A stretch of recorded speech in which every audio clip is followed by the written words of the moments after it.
तो good evening students. तो मैं अमित कुमार आज आपको मेनली हीट ट्रांसफ़र चैप्टर के बारे में पढ़ेंगे हम आज, जो हमारी थर्मल फिजिक्स के अंदर एक बहुत ही इम्पोर्टेंट यूनिट है। हमने पिछली क्लास में कैलोरीमेट्री के बारे में स्टडी किया था, तो आज हम उसी में एक आध क्वेश्चन बचा हुआ है, उसको बोलें मतलब सुनेंगे और पढ़ेंगे। और हम हीट ट्रांसफर के बारे में पढ़ेंगे। तो हमने गीजर प्रॉब्लम पे हम क्वेश्चन कर रहे थे पिछली क्लास में, जो हमारा हो नहीं पाया था। तो अब हम उसी को कंटिन्यू करते हैं। तो गीजर के बारे में हम जैसे बात करें तो गीजर क्या होता है, गीजर कैसे उसकी प्रोसेसिंग होती है उसको हम समझते हैं। तो गीजर जो होता है, जो पानी को गर्म करने का काम करता है हमारा, इसमें हम देखते हैं कि एक क्या होता है कि सबसे पहले हम अंदर ठंडा पानी डालते हैं, कोल्ड वाटर, तो उसका जो टेम्परेचर होता है वो क्या होता है, कम होता है। टी इन जिसे हम बोलेंगे, इनलेट टेम्परेचर होता है वाटर का, और फिर वहाँ से पानी जो है वो बाहर आता है, जो हॉट वाटर होता है, टी आउट उसका टेम्परेचर होता है, आउटलेट टेम्परेचर। तो गीजर क्या करता है, जब हम इसको इलेक्ट्रिसिटी से कनेक्ट करते हैं, जब इसको इलेक्ट्रिसिटी मिलती है, तो ये इलेक्ट्रिक एनर्जी का यूज़ करता है, इलेक्ट्रिक पावर का यूज़ करता है, और उसका यूज़ हीट के रूप में करता है और पानी को गर्म करके हमें देता है। तो गीज़र जो है वो इलेक्ट्रिक एनर्जी का यूज़ कर रहा है और हीट जनरेट कर रहा है उससे, और उससे पानी को गर्म कर रहा है। तो यहाँ पे हमारे पास जो एनर्जी आती है वो कौन-सी आती है, इलेक्ट्रिक एनर्जी, जो किसमें होती है, वाट में, यानी जूल पर सेकंड में होती है। यानी 1 सेकंड में गीज़र कितनी एनर्जी को ले रहा है इलेक्ट्रिक एनर्जी के रूप में और हीट जनरेट कर रहा है, वो चीज़ होती है यहाँ पे।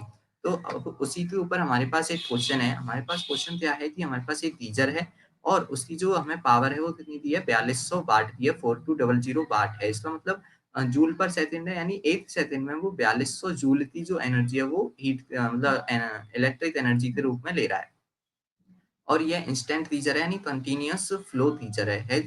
अब इसका वाटर इनलेट टेम्परेचर जो है वो 10 डिग्री सेल्सियस है, जबकि वाटर जो बाहर जा रहा है वो जा रहा है रेट ऑफ 100 ग्राम पर सेकंड से। मतलब जो वाटर बाहर जा रहा है गर्म पानी, उसकी जो रेट है वो कितनी है, 100 ग्राम पर सेकंड है। यानी 1 सेकंड में 100 ग्राम वाटर जो है वो इससे बाहर जा रहा है। 100 ग्राम वाटर को 1 सेकंड में ये गर्म कर पा रहा है। तो आउटलेट टेम्परेचर पूछा है, तो अब हमें यहाँ पे क्या पता है, इनलेट टेम्परेचर पता है, आउटलेट टेम्परेचर पूछा है। तो इसमें हम ms डेल्टा टी का यूज़ कर सकते हैं, क्योंकि यहाँ पे हमारे पास में हीट गिवन है 1 सेकंड की, कि 1 सेकंड में जो गीज़र है वो 4200 जूल एनर्जी ले रहा है।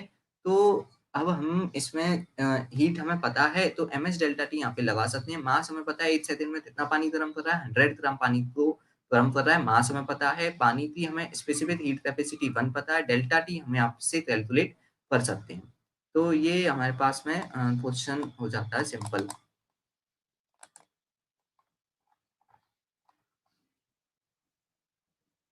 हाँ, अभी-अभी क्लास स्टार्ट हुई है, मैं पहला क्वेश्चन ही गीज़र वाला करा रहा हूँ, तो इस क्वेश्चन को आप सॉल्व करें, फिर हम इसको डिस्कस करते हैं अभी।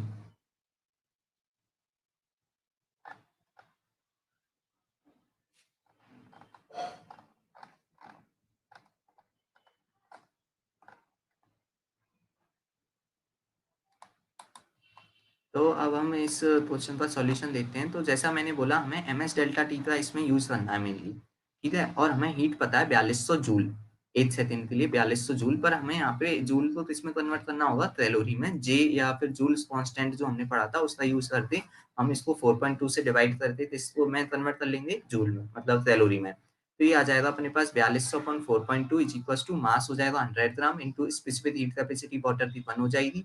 और हमें क्या चाहिए, डेल्टा टी। डेल्टा टी में फाइनल माइनस इनिशियल करेंगे, जो टी आउट होगा वो ज़्यादा है, इसलिए T final minus initial temperature हमें दिया है इनलेट टेम्परेचर 10, तो टी फाइनल माइनस 10 हो जाएगा। तो जब हम इसको ये पॉइंट हटाएंगे तो ये यहाँ पे 1000 हो जाएगा, और 100 से इसको डिवाइड करेंगे तो ये आ जाएगा 10, और 10 प्लस 10 कितना हो जाएगा, 20 डिग्री सेल्सियस। तो यहाँ पे जो आउटलेट टेम्परेचर आएगा, फाइनल टेम्परेचर जो आएगा, जो गीजर से पानी बाहर आ रहा है उसका टेम्परेचर, वो होगा 20 डिग्री सेल्सियस। यानी हमें अब पता चल गया कि जो गीजर है उसके अंदर पानी कितने टेम्परेचर पे आ रहा है, 10 डिग्री सेल्सियस पे, और उसको गर्म कर रहा है वो कितने टेम्परेचर तक, 20 डिग्री सेल्सियस तक वो गर्म करके दे रहा है। और 1 सेकंड में कितना पानी बाहर आ रहा है, 100 ग्राम पानी बाहर आ रहा है, और कितनी एनर्जी का यूज़ कर रहा है, 4200 जूल एनर्जी का यूज़ कर रहा है। ये हमारे पास में गीजर पे प्रॉब्लम हो जाती है। तो ये हमारे पास में गीजर का, और यहाँ पे अब हमारी कैलोरीमेट्री जो यूनिट है वो कंप्लीट हो जाती है पूरी गीजर प्रॉब्लम के साथ में। अब हम अपनी अगली जो यूनिट है हीट मतलब जो अपनी अगली यूनिट है वो है कौन-सी हीट ट्रांसफर। थर्मल फिजिक्स के अंदर जो हमने 5 यूनिट की बात करते हैं, उसमें से जो अगली यूनिट है वो कौन-सी है? Heat transfer. हीट ट्रांसफर के बारे में हमने पहले भी हीट के बारे में पढ़ा था कि हीट जो होती है वो 2 बॉडीज़ जो टेम्परेचर जिनका टेम्परेचर अलग-अलग है, एक का ज़्यादा एक का कम टेम्परेचर है। तो हीट एक एनर्जी है जो हाई टेम्परेचर बॉडी से लो टेम्परेचर बॉडी की तरफ फ्लो होती है, जब तक कि दोनों बॉडीज़ का टेम्परेचर इक्वल ना हो जाए, उसे हम हीट बोला जाता है ना? तो यह चीज़ हम 2 अलग-अलग बॉडी में भी बोल सकते हैं या फिर एक ही बॉडी में अगर एक साइड में टेम्परेचर ज़्यादा और दूसरी साइड में टेम्परेचर कम है, तो उधर भी हम ये चीज़ लगा सकते हैं कि हाई टेम्परेचर एंड से लो टेम्परेचर एंड की तरफ हीट का ट्रांसफर होता है।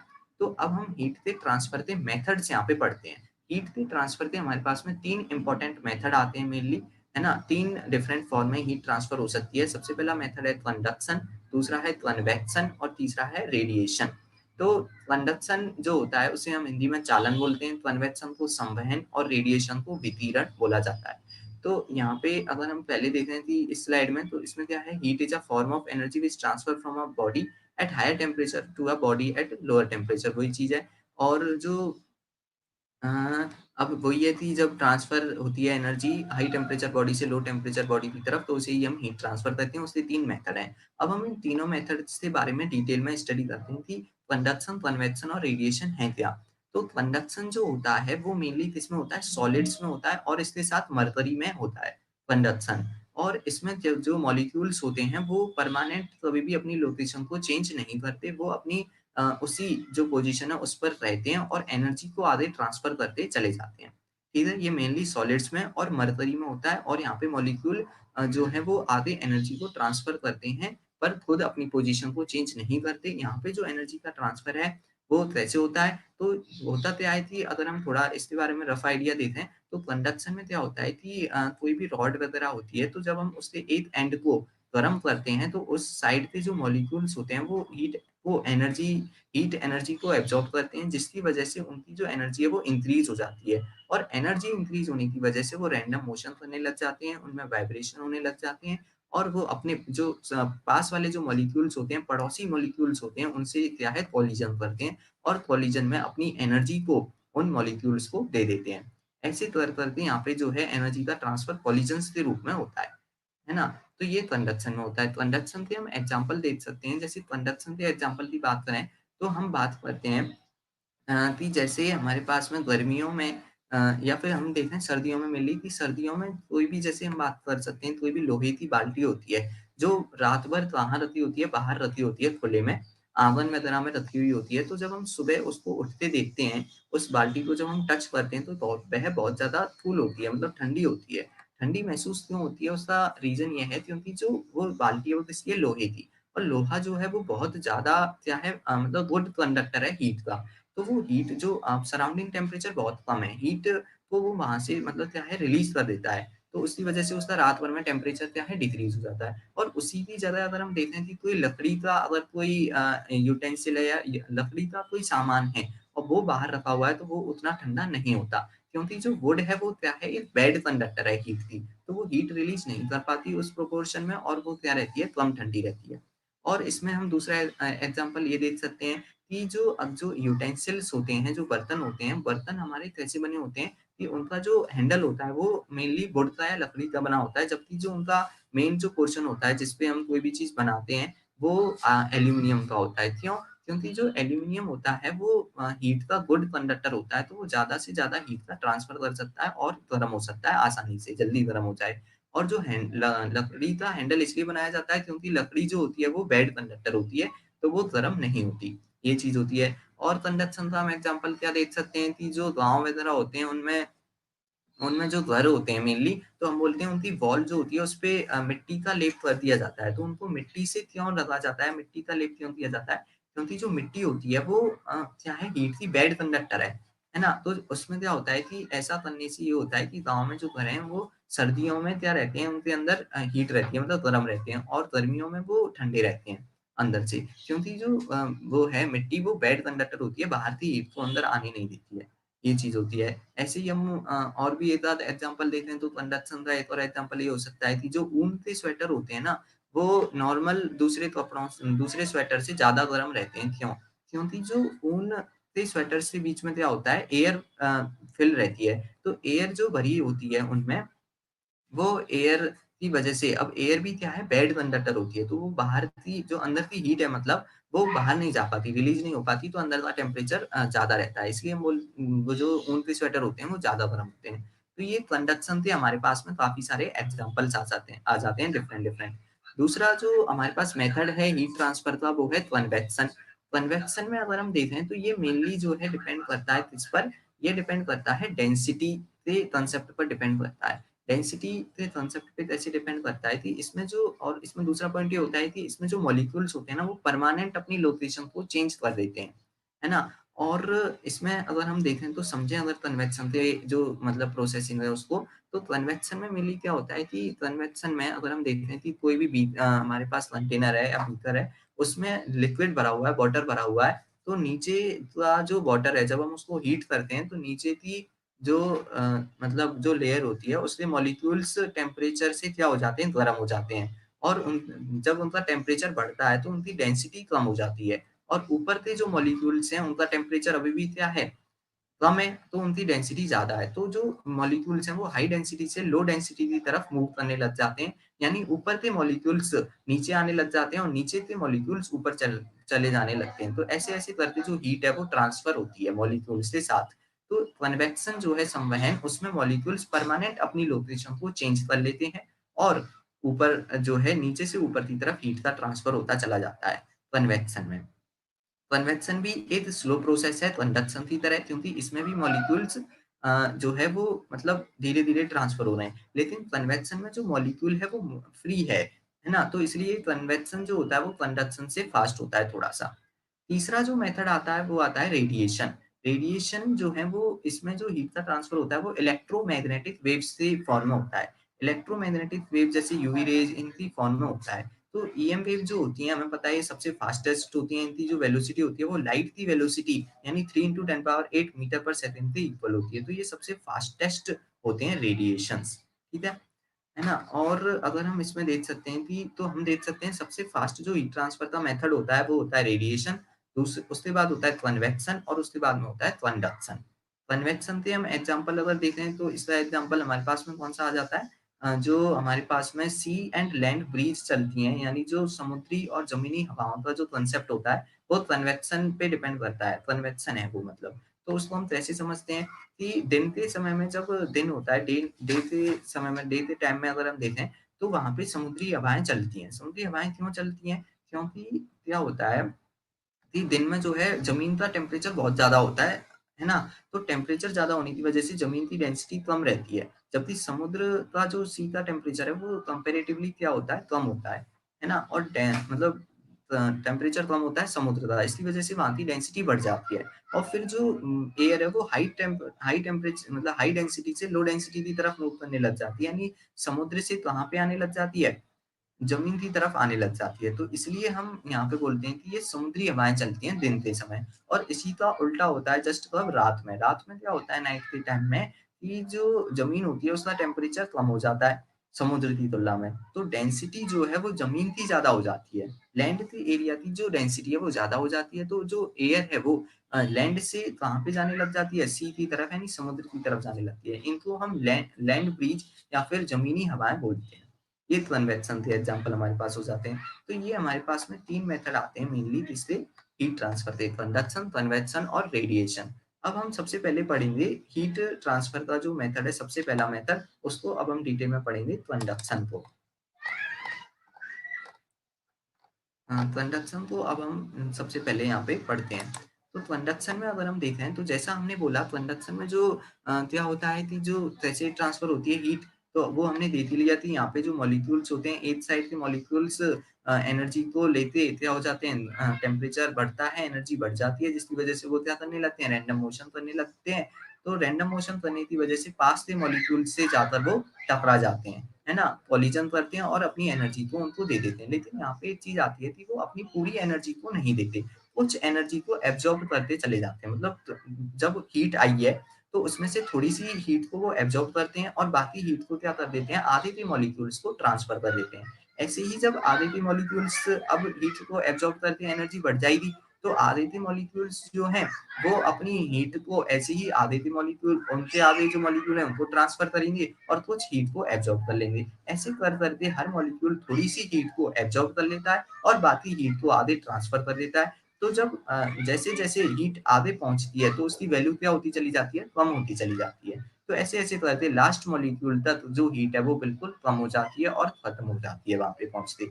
हर मॉलिक्यूल जो है वो थोड़ी-थोड़ी हीट को एब्ज़ॉर्ब कर रहा है। अब ऐसे ही जब दोबारा से पहले जो शुरू के स्टार्टिंग मॉलिक्यूल्स हैं वो हीट को एब्ज़ॉर्ब करेंगे, तो उसमें से कुछ हीट को लेंगे और बाकी को आगे ट्रांसफ़र कर देंगे। ऐसे-ऐसे करके जो मॉलिक्यूल्स हैं वो थोड़ी बहुत हीट को एब्ज़ॉर्ब करते चले जाते हैं और बाकी को ट्रांसफ़र करते हैं। तो होता क्या है, एक टाइम आने पर वो अपनी मैक्सिमम जो एफिशिएंसी है उससे बराबर हीट को एब्ज़ॉर्ब कर लेते हैं मॉलिक्यूल्स।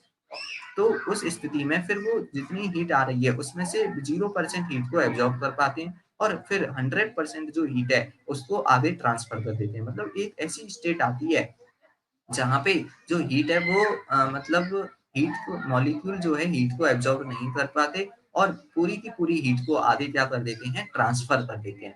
तो कंप्लीट हीट आगे ट्रांसफ़र होती चली जाती है, तो उस स्टेट को हम स्टेडी स्टेट बोलते हैं। तो यहाँ पे हमारे पास कंडक्शन में 2 स्टेट आती हैं, एक आती है वेरिएबल स्टेट और एक आती है हमारे पास स्टेडी स्टेट। वेरिएबल स्टेट में जो टेम्परेचर होता है वो क्या करते हैं, मतलब वेरी करता है क्योंकि मॉलिक्यूल्स हीट को एब्ज़ॉर्ब कर रहे हैं और आगे ट्रांसफ़र कर रहे हैं। तो मॉलिक्यूल जो टेम्परेचर है वो वेरी करता है हर पॉइंट पे और हर मॉलिक्यूल का। लेकिन स्टेडी स्टेट आने पर जो मॉलिक्यूल्स हैं वो मैक्सिमम एनर्जी को एब्ज़ॉर्ब कर लेते हैं और उससे ज़्यादा अब एब्ज़ॉर्ब नहीं कर पाते, तो मॉलिक्यूल्स का जो टेम्परेचर है वो कांस्टेंट हो जाता है। लेकिन हर पॉइंट पर जो टेम्परेचर है वो अलग-अलग होता है ना? तो ये चीज़ है। तो इस वेरिएबल स्टेट होती है कि temperature of each and every part of the rod changes with time. समय के साथ में मतलब हर पार्ट का जो रॉड के हर पार्ट का जो टेम्परेचर है वो चेंज होता है, जबकि स्टेडी स्टेट में टेम्परेचर कांस्टेंट हो जाता है। कि स्टेडी स्टेट आती है when no heat is absorbed by any particle, so the temperature of every part is constant and decrease uniformly from hotter to colder end. मतलब गर्म सिरे से ठंडे सिरे की तरफ टेम्परेचर लगातार डिक्रीज होता जाता है, लेकिन हर पॉइंट पे टेम्परेचर क्या होता है, कांस्टेंट होता है। डिक्रीज क्यों हो रहा है? क्योंकि एनर्जी आधे तक क्या हो रही है, कम ट्रांसफर हो रही है। तो इसकी वजह से आधे तक ट्रांसफर क्या हो, मतलब जो आधे जो मॉलिक्यूल्स हैं उधर टेम्परेचर डिक्रीज होता चला जाता है लगातार। ठीक है, ये चीज यहाँ पे आती है। तो इन स्टेडी स्टेट में each point has different temperature but it remains constant. ये स्टेटमेंट के रूप में पूछा जा सकता है हमसे। अब हम इसमें आगे फॉर्मूले वगैरह देखेंगे। जो थ्योरेटिकल पार्ट था हो गया, अब हम इसमें फॉर्मूले देखेंगे कि टेम्परेचर ग्रेडियंट क्या होती है और जो रेट ऑफ हीट फ्लो है वो क्या है। उस चीज को अब हम यहाँ पे देखते हैं।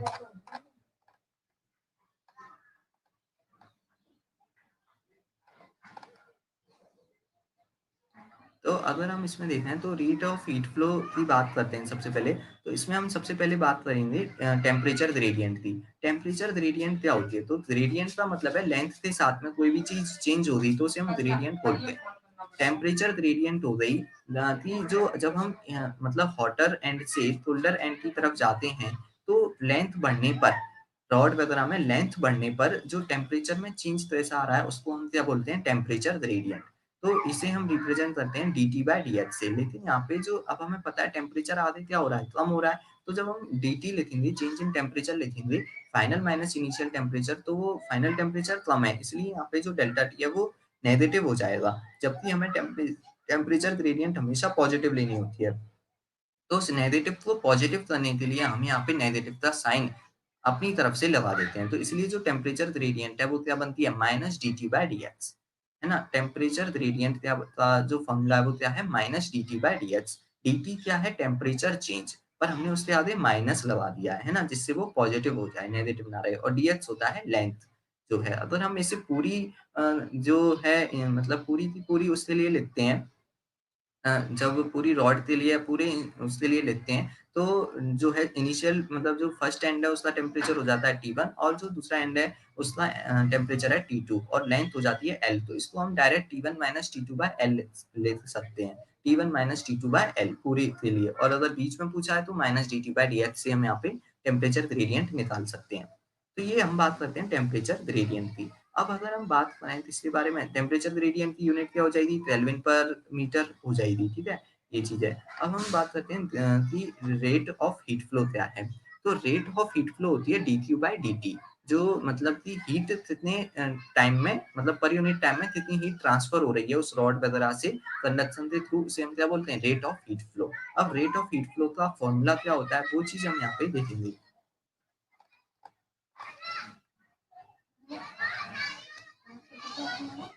हुँ? हाँ,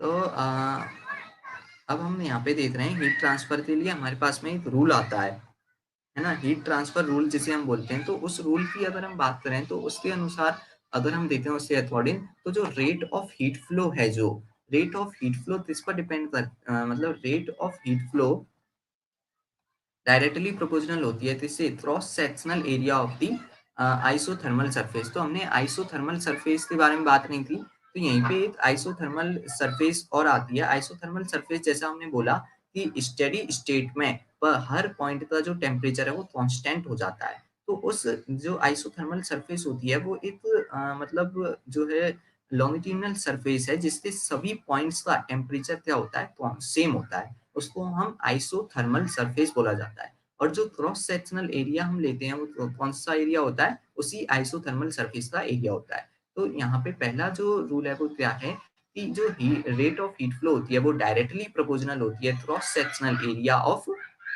आइसोथर्मल सरफेस से। और दूसरा रूल जो आता है वो आता है कि rate of heat flow is directly proportional to temperature gradient, यानी माइनस dt बाय dx से। तो पहला क्या बनता है, dq by dt is directly proportional to a, यानी cross sectional area of isothermal surface. And दूसरा बनता है dq by dt is directly proportional to minus dt by dx, temperature gradient पे। अब हम इन दोनों इक्वेशन को कंबाइन करेंगे तो आता है dq by dt is directly proportional to a into में minus dt by dx, है ना। और dq by dt, अब यहाँ पे जब हम डायरेक्टली प्रोपोर्शनल के साइन को हटाएंगे तो कांस्टेंट आता है k, जिसे हम बोलते हैं क्या, coefficient of conductivity. Coefficient of conductivity इसको बोला जाता है ना। कोफिशिएंट ऑफ कंडक्टिविटी जो के होता है, तो यहाँ पे इक्वेशन बनती है रेट ऑफ हीट फ्लो की dq by dt is equal to minus K A dt by dx। क्या इक्वेशन बनती है, dq by dt is equal to minus K A dt by dx से। यहाँ पे के क्या है, कोफिशिएंट ऑफ कंडक्टिविटी कांस्टेंट है जो, है ना। अब अगर हम के बारे में थोड़ा बात करें तो जो के है वो किस पे डिपेंड करता है, मटेरियल पे डिपेंड करता है। ये केवल पदार्थ पे निर्भर करता है, यानी मटेरियल की प्रॉपर्टी पर ही निर्भर करता है। के की यहाँ पे अगर हम यूनिट की बात करेंगे तो जो के है उसकी यूनिट यहाँ से हम आसानी से निकाल सकते हैं। कैसे आएगी कि dq by dt upon a into में D upon dt by dx, ये ऐसे करके हम निकाल सकते हैं। dq by dt को हम जूल पर सेकंड ले लेंगे, एरिया को मीटर स्क्वायर लेंगे और dt by dx की वैल्यू केल्विन पर मीटर रखेंगे, तो हमारे पास में जो मतलब यूनिट निकल के आती है कोफिशिएंट ऑफ थर्मल कंडक्टिविटी की, वो आती है जूल पर सेकंड पर मीटर केल्विन इनवर्स, है ना। तो joule second inverse metre inverse kelvin inverse, ये हमारे पास में यूनिट निकल के आ जाती है, जिसको हम निकाल सकते हैं जूल पर सेकंड dq by dt से आ जाता है। एरिया मीटर स्क्वायर है ना। और जो dt by dx है माइनस dt by dx, उसकी हो जाएगी केल्विन पर मीटर, मीटर से मीटर करने पर 1 मीटर बचता है, तो इसलिए जूल पर सेकंड पर मीटर पर केल्विन ये होती है। डायमेंशन यहाँ से आ जाती है हमारे पास में, है ना। डायमेंशन हमारे पास में आ जाती है किससे, जो हम निकाल सकते हैं। सबसे पहले हम जो वही जूल की लिख देंगे, कितनी होती है m1 L2 T-2, और सेकंड इनवर्स थी T-1 m-1 की यहाँ पे आ जाएगी L1, और वो आ जाएगी हमारे पास में K-1 को हम क्या लिख सकते हैं, थीटा-1, यानी टेम्परेचर है तो थीटा से रिप्रेजेंट करते हैं टेम्परेचर को, तो ये हमारे पास में यूनिट आ जाती है। और थर्मल कंडक्टिविटी जो है वो किस पर निर्भर करती है, मटेरियल के नेचर पे, मटेरियल प्रॉपर्टी पे डिपेंड करती है। अगर हम देखें तो ये ऑर्डर है हमारे पास सिल्वर, कॉपर और गोल्ड और एल्यूमिनियम का। सबसे ज्यादा जो थर्मल कंडक्टिविटी होती है वो सिल्वर थी, उसके बाद कॉपर, फिर गोल्ड थी, और उसके बाद होती है एल्यूमिनियम की। ये ऑर्डर हम याद रखेंगे क्योंकि ये थ्योरेटिकल क्वेश्चन में पूछा जा सकता है। तो ऑर्डर ऑफ थर्मल कंडक्टिविटी का सिल्वर, फिर कॉपर, फिर गोल्ड और फिर एल्यूमिनियम होती है। ये चीज है अपने पास। और अब जो हमने इक्वेशन बनाई थी heat rate of heat flow की, वो क्या थी, dq by dt is equals to minus K A dt by dx, है ना। तो अगर हम इसको अगर पूरी लेंथ के लिए निकालें तो d T by D x की जगह क्या रख देंगे, T one minus T two by L, या फिर माइनस से T two minus T one by L, ऐसे हम यहाँ पे पुट कर सकते हैं। तो रेट ऑफ हीट फ्लो का हमारे पास फॉर्मूला सिंपल आ जाता है कि A by L T one minus T two, ये फॉर्मूला हम यहाँ पे याद रख लेते हैं, या फिर D P by D T is equal to minus से A D T by D X, दोनों फॉर्मूले हम याद रख सकते हैं, या एक फॉर्मूला कोई भी याद रख सकते हैं। और अगर हम यहाँ पे बात करें थोड़ा थर्मल कंडक्टिविटी पे, और तो कोई भी जब यूटेंसिल, जो हमसे थ्योरेटिकल क्वेश्चन पूछा जाता है वो ये होता है कि जो कोई भी यूटेंसिल होता है जो हम किचन में यूज करते हैं कुकिंग के लिए, वो यूटेंसिल के स्पेसिफिक हीट कैपेसिटी और जो थर्मल कंडक्टिविटी है वो उसकी वैल्यू कैसी होनी चाहिए। तो स्पेसिफिक हीट कैपेसिटी जो है वो कम होनी चाहिए यूटेंसिल के लिए, और जो कंडक्टिविटी है वो ज़्यादा होनी चाहिए। अब इसको हम समझ सकते हैं कि ऐसा हम क्यों बोल रहे हैं। तो स्पेसिफिक हीट कैपेसिटी इसलिए कम होनी चाहिए क्योंकि स्पेसिफिक हीट कैपेसिटी अगर कम होगी तो वो मॉलिक्यूल ज़्यादा से ज़्यादा एनर्जी, मतलब जो है कम से कम एनर्जी को ही एब्जॉर्ब कर पाएगा। हमें एक ऐसा यूटेंसिल चाहिए होता है जो एनर्जी को कम से कम एब्जॉर्ब करे और ज़्यादा से ज़्यादा हीट को क्या कर सके, ट्रांसफर कर सके। तो यहाँ पे जो मॉलिक्यूल होगा, जब स्पेसिफिक हीट कैपेसिटी कम होगी तो वो एब्जॉर्ब कम करेगा एनर्जी को, और कंडक्टिविटी ज़्यादा होगी तो ट्रांसफर ज़्यादा करेगा। तो हाई कंडक्टिविटी वाला यूटेंसिल हम यूज में लेते हैं। विंटर में अगर हम देखें तो iron chair appear to be colder than the wooden chair, ये हमने पढ़ लिया है ना। ये सारे हमने पॉइंट जो है डिस्कस कर लिए हैं। तो ये यहाँ तक हम थ्योरेटिकल पोर्शन जो है वो हम यहाँ तक बात करते हैं। यहाँ तक कोई डाउट हो तो पूछ सकते हैं।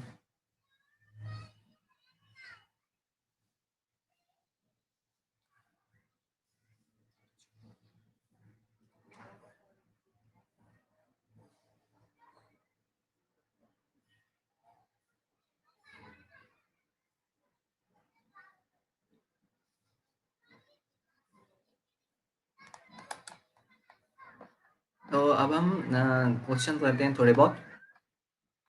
तो क्वेश्चन क्या है, find the rate of heat flow in the following figure. तो इसमें ये जो हमारे पास में एक डायग्राम दिया है, रफ डायग्राम बनाया हुआ है। इसमें एक एंड का टेम्परेचर 100 डिग्री सेल्सियस है, और कोई भी रॉड वगैरह है ना, 2 मीटर लेंथ की रॉड है, लेंथ दी है, और ये दूसरे एंड का टेम्परेचर 0 डिग्री सेल्सियस है, मतलब टेम्परेचर डिक्रीज हो रहा है 100 से 0 डिग्री सेल्सियस तक। तो इसमें पूछा है रेट ऑफ हीट फ्लो पूछा है। ठीक है, रेट ऑफ हीट फ्लो पूछा है, इसका हमें थर्मल कंडक्टिविटी दी है, लेंथ दी है, और इसका क्रॉस सेक्शनल एरिया भी दिया है 10⁻² मीटर स्क्वायर में। तो रेट ऑफ हीट फ्लो का वही formula D Q by D T is equal to क्या लगा देंगे थे, A by L T one minus T two, या T two minus T one, जो पॉजिटिव में हम लेते हैं वो रख सकते हैं। के की वैल्यू हमारे पास 200 है ना, और एरिया हो जाएगा 10⁻², डेल्टा टी हो जाएगा 100 अपॉन जो लेंथ है वो कितनी हो जाएगी 2 मीटर। तो वो पुट करेंगे यहाँ से, तो ये 100 और ये 100 और 10⁻² गया, तो 100 जूल पर सेकंड हमारे पास क्या आ जाती है, रेट ऑफ हीट फ्लो निकल के आती है। यानी 1 सेकंड में 100 जूल जो एनर्जी है वो यहाँ से ट्रांसफर हो रही है इस रॉड से, एक एंड से दूसरे एंड की ओर। ये हमारे पास में रफ क्वेश्चन हो जाता है जो सिंपल फॉर्मूले पे है। अब इसी में हम देखेंगे तो इसके बारे में मतलब अभी तक हमने रेट ऑफ मतलब रेट ऑफ हीट फ्लो की बात की, अब हम बात करेंगे थर्मल रेजिस्टेंस की। जैसे हम बात करें कि जब हम करंट इलेक्ट्रिसिटी चैप्टर पढ़ते हैं तो उसमें हम रेजिस्टेंस के बारे में पढ़ते हैं आर, है ना। जो होता है इलेक्ट्रिक रेजिस्टेंस, रेजिस्टेंस होता है वो जो है रेजिस्ट किसको करता है, तो हम बात करते हैं करंट को। जो करंट फ्लो हो रही है कोई भी वायर वगैरह में किसी में भी, तो उस करंट के फ्लो का अपोज करता है कौन, इलेक्ट्रिक रेजिस्टेंस आर। यहाँ पे रेट कौन फ्लो हो रहा है, हीट, तो हीट का रेजिस्टेंस करेगा कौन, थर्मल रेजिस्टेंस। तो जो थर्मल रेजिस्टेंस होता है वो ऑब्स्ट्रक्ट करता है किसको, flow of heat through the conductor. Heat के फ्लो का क्या करता है, ऑब्स्ट्रक्शन करता है, उसको अपोज करता है। अब हमें थर्मल रेजिस्टेंस या आर टी एच से रिप्रेजेंट करते हैं, इसका फॉर्मूला अगर हम निकालें तो कैसे यहाँ पे फॉर्मूला निकाल सकते हैं। तो हमें जैसे हमें करंट इलेक्ट्रिसिटी का पता होता है कि कोई भी वायर है जिसमें एक रेजिस्टेंस आर जुड़ा हुआ है ना, और उसमें करंट आई फ्लो हो रही है, और उस रेजिस्टेंस के दोनों एंड पे जो हमारे पास पोटेंशियल डिफरेंस है वो कितना है, V1 V2, V1 minus V2 यहाँ पे पोटेंशियल डिफरेंस है। ठीक है, करंट फ्लो हो रही है आई, रेजिस्टेंस आर है, और potential difference V1 minus V2 है। तो यहाँ पे जो करंट आती है वो आती है कितनी, V बाय आर, या V पोटेंशियल डिफरेंस लेते हैं तो V1 minus V2 bye are. तो आई क्या है यहाँ पे electric current, V1 minus V2 क्या है इलेक्ट्रिक पोटेंशियल डिफरेंस, R क्या है हमारे पास इलेक्ट्रिक रेजिस्टेंस या रेजिस्टेंस। अब हम इसी चीज को कंपेयर करते हैं वहाँ पे अपने जो हीट ट्रांसफर में जो पढ़ रहे हैं वो चीज रेट ऑफ हीट फ्लो में, कि यहाँ पे हमारे पास एक एंड रॉड का जिसका टेम्परेचर T1 है, दूसरा एंड T2 है, यहाँ पे हीट फ्लो हो रही है हाई टेम्परेचर से लो टेम्परेचर की तरफ, तो T1 ज्यादा है T2 से, ठीक है। तो यहाँ पे जब हम heat rate of heat flow लिखते हैं D Q by D T, वो क्या होता है A by L T1 minus T2। तो यहाँ पे अब हम कंपेयर करें तो जब हम इसको देखते हैं तो जो D Q by D T है वो क्या है rate of heat flow, heat current जिसे बोल सकते हैं, और जो यहाँ पे है वो है आई इलेक्ट्रिक करंट। यहाँ पे T1 माइनस T2 क्या है टेम्परेचर डिफरेंस, उधर हो गया पोटेंशियल डिफरेंस, तो उससे हम चेंज कर सकते हैं। बचा R, अब R की वैल्यू जो आती है वो कितनी आती है अपने पास L अपॉन K। अगर हम इसको डिवाइड करते हैं दोनों तरफ R से तो हमारे पास Ka बाय जो L जो है वो बराबर हो जाएगा किससे 1 अपॉन R से। तो R की वैल्यू जो आती है L अपॉन Ka आती है कंपेयर करने पे। तो हमें बस क्या करना है दो इक्वेशन बनाते दोनों को कंपेयर करेंगे तो थर्मल रेजिस्टेंस का फॉर्मूला हमें मिल जाएगा L upon K, length upon thermal conductivity into में एरिया, ये वैल्यू हमारे पास में निकल के आ जाती है। तो on comparing we that L upon K is the value of thermal resistance, thermal resistance ये वैल्यू हमारे पास निकल के आ जाती है थर्मल रेजिस्टेंस का फॉर्मूला L अपॉन के। ऐसे तो हमें ये फॉर्मूला सीधे ही याद रखना है L अपॉन के, लेकिन अगर हमें ये भूल जाते हैं तो हम डायरेक्ट कंपेयर कर सकते हैं इसको जो रेट ऑफ हीट फ्लो का फॉर्मूला है और उसको कंपेयर कर सकते हैं I is equal to V by R से, तो उससे भी हम तुरंत निकाल सकते हैं। नहीं तो हमें याद हो जाता है क्वेश्चन करते करते कि थर्मल रेजिस्टेंस का फॉर्मूला होता है L अपॉन के, ठीक है। अब अब हम देखेंगे क्या थर्मल कंडक्टिविटी, थर्मल कंडक्टिविटी जो हमने बात की, अब हम देखेंगे कि दो रॉड को या जब हम कंबाइन कर देते हैं तो उसमें कैसे हम इक्विवेलेंट कंडक्टिविटी कैलकुलेट करते हैं, वो चीज हम यहाँ पे निकालेंगे। तो इक्विवेलेंट कंडक्टिविटी निकालने के लिए हमें क्या करना होता है, इक्विवेलेंट जैसे हमें इसमें क्या है दो कॉम्बिनेशन बनते हैं, जैसे जब हम रेजिस्टेंस का कॉम्बिनेशन पढ़ते हैं तो उसमें हम दो कॉम्बिनेशन पढ़ते हैं सीरीज और पैरेलल कॉम्बिनेशन। सीरीज कॉम्बिनेशन में हम करंट को सेम करते हैं और पैरेलल कॉम्बिनेशन में हम पोटेंशियल डिफरेंस को सेम करते हैं। ऐसे ही यहाँ पे हम इन रॉड को एक दूसरे के कॉन्टेक्ट में रख के कॉम्बिनेशन बना रहे हैं, एक होगा सीरीज कॉम्बिनेशन और दूसरा होगा पैरेलल कॉम्बिनेशन। सीरीज कॉम्बिनेशन में क्या सेम हो जाएगा मतलब यहाँ पे लेंथ सेम, मतलब जो क्रॉस सेक्शनल एरिया होता है वो सेम होता है सीरीज कॉम्बिनेशन में। सीरीज कॉम्बिनेशन में क्या सेम होता है क्रॉस सेक्शनल एरिया, जबकि पैरेलल में रखेंगे तो वहां पे लेंथ सेम हो जाती है। तो यहाँ पे हमारे पास दो रॉड हैं, एक है L1 लेंथ और एक की लेंथ है L2, और एक की थर्मल कंडक्टिविटी K1 और दूसरे की थर्मल कंडक्टिविटी क्या है K2 है। अब हमें इन दोनों की इक्विवेलेंट कंडक्टिविटी निकालनी है। तो इसका वैसे तो हमें डायरेक्ट फॉर्मूला याद ही रखना होता है कि ये इक्विवेलेंट होता है L1 plus L2 upon L1 by K1 plus L2 by K2। अब अगर ये दो के लिए अगर हम तीन छड़ भी यहाँ पे जोड़ दें, तीन रॉड भी लगा दें, तो उसके लिए हो जाएगा तीनों की लेंथ को पहले ऐड कर दो ऊपर L1 plus L2 plus L3, चार है तो L1 plus L2 plus L3 plus L4 upon, अब हम हर रॉड के लिए अलग से लिखते हैं उसकी लेंथ अपॉन उसकी thermal conductivity L1 by K1, दूसरी के लिए प्लस L2 बाय K2, तीसरी होगी तो L3 बाय K3, ऐसे ऐड करते चले जाएंगे तो हमारे पास में फॉर्मूला यहाँ पे आ जाता है। दो रॉड है तो L1 plus L2 by L1 by K1 plus L2 by K2। अब अगर हम देखें ये कैसे आया, तो हम देख सकते हैं यहाँ पे कि सीरीज कॉम्बिनेशन में रेजिस्टेंस जो होता है फाइनल इक्विवेलेंट रेजिस्टेंस वो क्या होता है R1 प्लस R2, तो थर्मल रेजिस्टेंस भी R1 प्लस R2 हो जाएगा। तो जब इसको इक्वल करेंगे R इक्विवेलेंट की जगह, R इक्विवेलेंट की वैल्यू हम पुट करते हैं कितनी देखें तो क्या होती है अपने पास में L अपॉन ए फॉर्मूला है, तो लेंथ हो जाएगी टोटल L1 प्लस L2 और ते इक्विवेलेंट इनटू में एरिया सेम है तो A हो गया।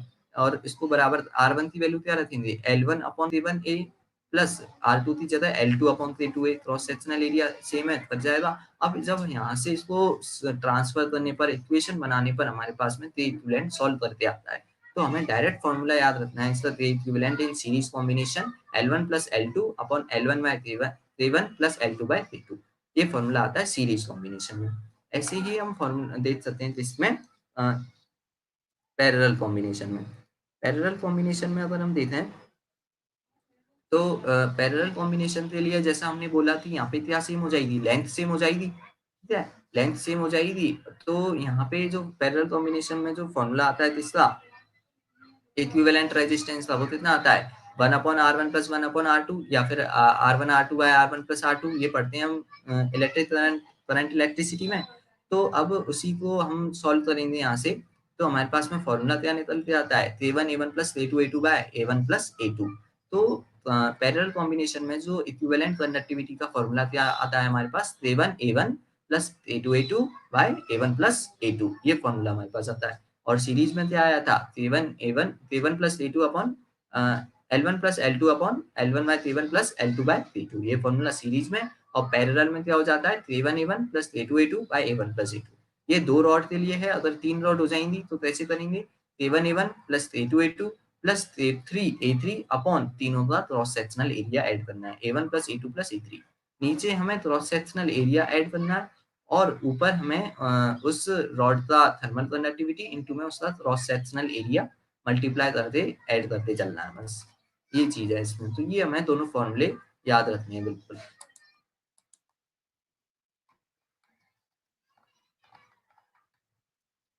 अब हम इसी पे क्वेश्चन करते हैं, थर्मल कंडक्टिविटी पे इक्विवेलेंट कंडक्टिविटी कैसे कैलकुलेट करेंगे। जो हमने फॉर्मूले पढ़े सीरीज और पैरेलल के लिए, उसी पे 2-4 क्वेश्चन हम यहाँ पे देखते हैं। तो पहला क्वेश्चन है कि फाइंड द इक्विवेलेंट कंडक्टिविटी। ये रॉड है हमारे पास, कि यहाँ पे 2 रॉड है, एक की थर्मल कंडक्टिविटी K है और दूसरी की 3K। दोनों की लेंथ जो है वो इक्वल है 12, और क्रॉस सेक्शनल एरिया तो अपने पास A है ही है। बस हमें इसमें सीरीज का कॉम्बिनेशन, सीरीज वाला फॉर्मूला लगाना है। फॉर्मूला जैसा हमने अभी पढ़ा, L1 + L2 upon L1/K1 + L2/K2, जो फॉर्मूला है वो हमने पढ़ा है, वो यहाँ पे हमें पुट करके लिखना है। सॉल्व कर लें, नहीं तो फिर मैं बताता हूँ इसको। बस इक्वेशन में वैल्यू पुट करनी है, 3 थे और लेंथ है 12।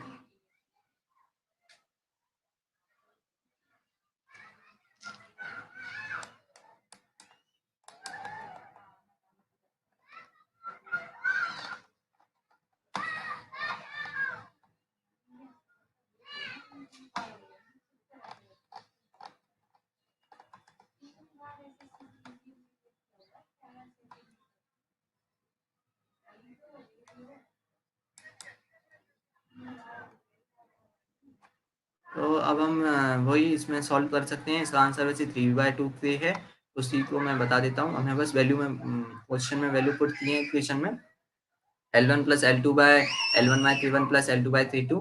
L1 की वैल्यू हमें पता है 12 + 12 कितना हो जाएगा 4L अपॉन जो है K1 की वैल्यू, L1 की वैल्यू 12 अपॉन K + 12/3K।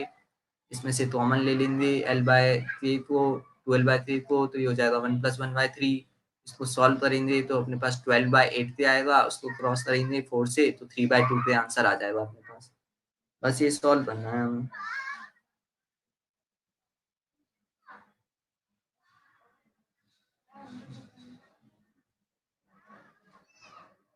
मुझे लग रहा है सब कुछ समझ में आ रहा होगा। अगर समझ में आ रहा है तो आप यस करके मुझे बता दें।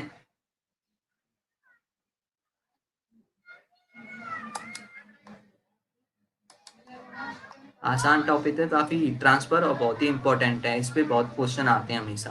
हीट ट्रांसफर पर आपको हर नीट के पेपर में क्वेश्चन मिल जाएगा।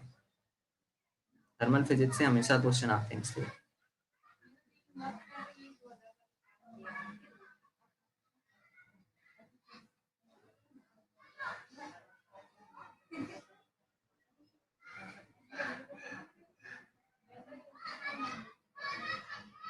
तो आई होप सबको समझ में आ रहा है, और फिजिक्स में कोई भी प्रॉब्लम हो तो मुझे बता दें आप। किसी को भी कोई डाउट हो, कुछ समझ में नहीं आ रहा है, कोई क्वेश्चन समझ में नहीं आ रहा है, वो भी पूछ सकते हैं।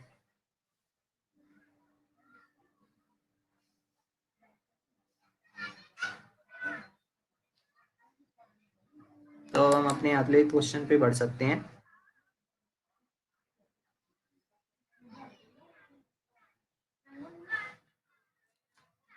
अगला क्वेश्चन जो है, फाइंड द इक्विवेलेंट कंडक्टिविटी निकालनी है। इसमें भी इसका डायग्राम मैं आपको यहाँ पे दिखाता हूँ। ये अपने पास 3 रॉड हैं इस क्वेश्चन में, पिछले में 2 थी, अब हमने 3 ऐड कर दी।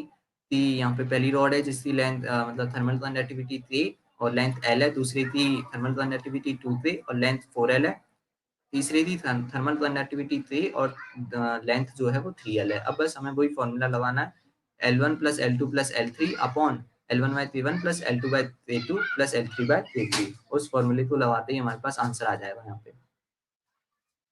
तो वही वैल्यू पुट की यहाँ पे अपने लेंथ ऐड थी 4L plus 3L plus L कितनी हो गई 8L upon 3L/3 plus 4L/2 plus 3L/3। इसको क्रॉस करेंगे तो ये 2L/3 हो जाएगा और ये 3L/3, L/3 कॉमन ले लेंगे तो 3 प्लस 2 प्लस 1 हो जाएगा 6। तो ये 8 अपॉन जो है 6 अपने पास में आएगी वैल्यू 8/6 यानी 4/3। 4/3 हमारे पास में वैल्यू आ जाती है थर्मल कंडक्टिविटी की। तो बस हमें फॉर्मूला लगाना है और क्या है, सिंपल ही है बहुत।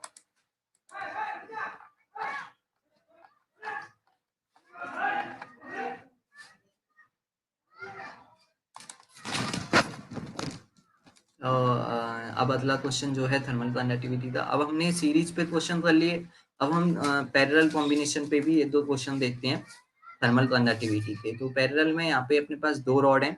पैरेलल कॉम्बिनेशन में जैसा हमने बोला था कि लेंथ सेम होती है, क्रॉस सेक्शनल एरिया डिफरेंट होता है। तो यहाँ पे पहली रॉड का क्रॉस सेक्शनल एरिया A है, दूसरी का 2A है, लेंथ दोनों की सेम है और थर्मल कंडक्टिविटी 3 और 2 है। तो अब हमें बस फाइनल वही फॉर्मूला लगाना है K1A1 plus K2A2 bye A1 plus A2 वाला। अब आप सॉल्व करके मुझे आंसर बताएं इसका।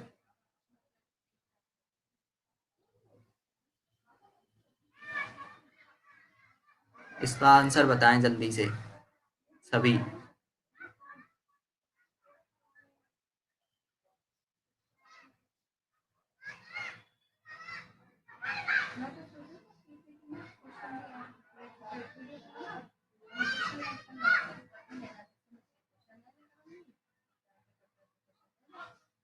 हाँ, संजना मिश्रा ने बिल्कुल सही आंसर बताया है।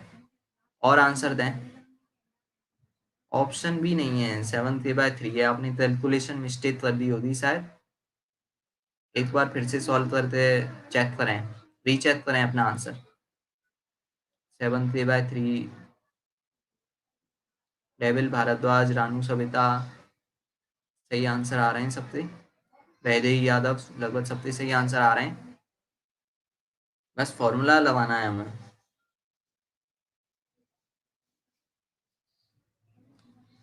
अश्विनी कुमार ने बी दिया है पर बी आंसर नहीं है, यही आंसर है। आप थोड़ा उसको आराम से चेक करें, सॉल्व करें फिर से।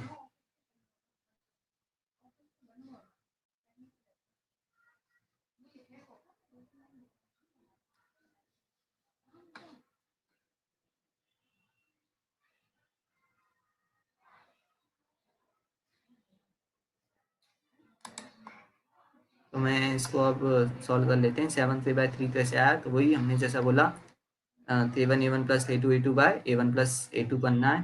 तो K1 3 into A plus 2 into 2A, तो 4 हो जाएगा और ये 3 हो जाएगा अपॉन टोटल एरिया 3A। तो बस हमें इसमें से एरिया कट जाएगा A से A, 4 प्लस 3 7/3 आंसर आ जाएगा।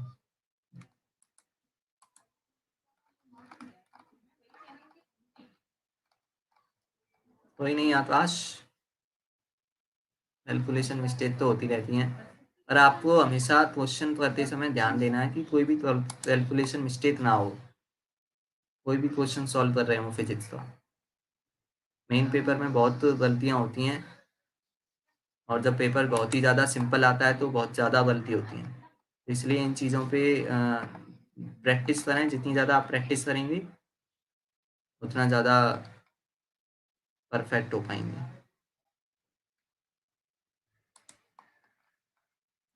अब हम एक और क्वेश्चन देख रहे हैं इक्विवेलेंट थर्मल कंडक्टिविटी का ही।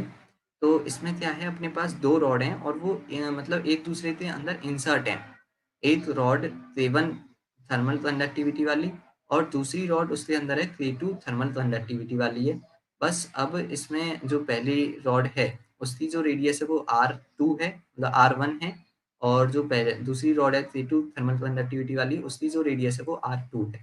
तो अब यहाँ पे हमें इक्विवेलेंट थर्मल कंडक्टिविटी कैलकुलेट करनी है। तो ये कॉम्बिनेशन कौन-सा है? सबसे पहले हमें ये पता करना है। तो कॉम्बिनेशन ये पैरेलल है, क्योंकि इसमें हम साफ देख सकते हैं कि दोनों जो हैं उनकी लेंथ सेम है।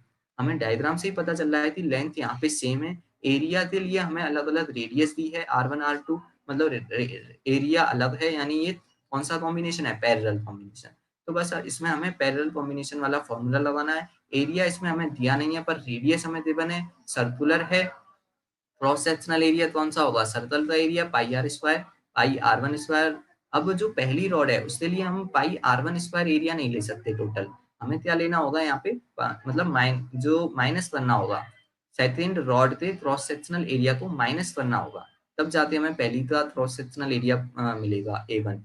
तो A1 क्या होगा? Pi R one square minus pi R two square, या पाई इंटू में R one square minus R two square. बस, और सेकंड के लिए तो हम cross sectional area pi R two square ले ही सकते हैं। तो हमें बस वैल्यू पुट करनी है फॉर्मूले में, A1 plus A2 bye A1 plus A2, और हमारे पास में वैल्यू आ जाएगी। अभी बता दें जल्दी से आंसर। हाँ, आंसर नंबर सेकेंड, विकास कुमार पांडे सही आंसर दिया है बिल्कुल। देवल भारद्वाज का भी सही आंसर आ गया है। ऑप्शन सी अभिजीत त्रिपाठी ने दिया है, पर ये सही आंसर नहीं है, इसको चेक करें फिर से।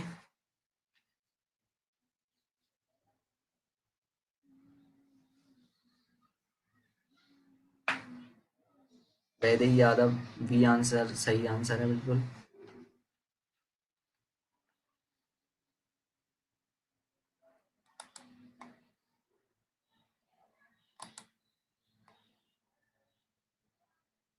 आस्था, लगभग सबके सही आंसर आ रहे हैं। रानू, अंशिता, आस्था, आराधना, अश्विनी, तुम्हारे लगभग सबके सही आंसर आ रहे हैं। तो अब हम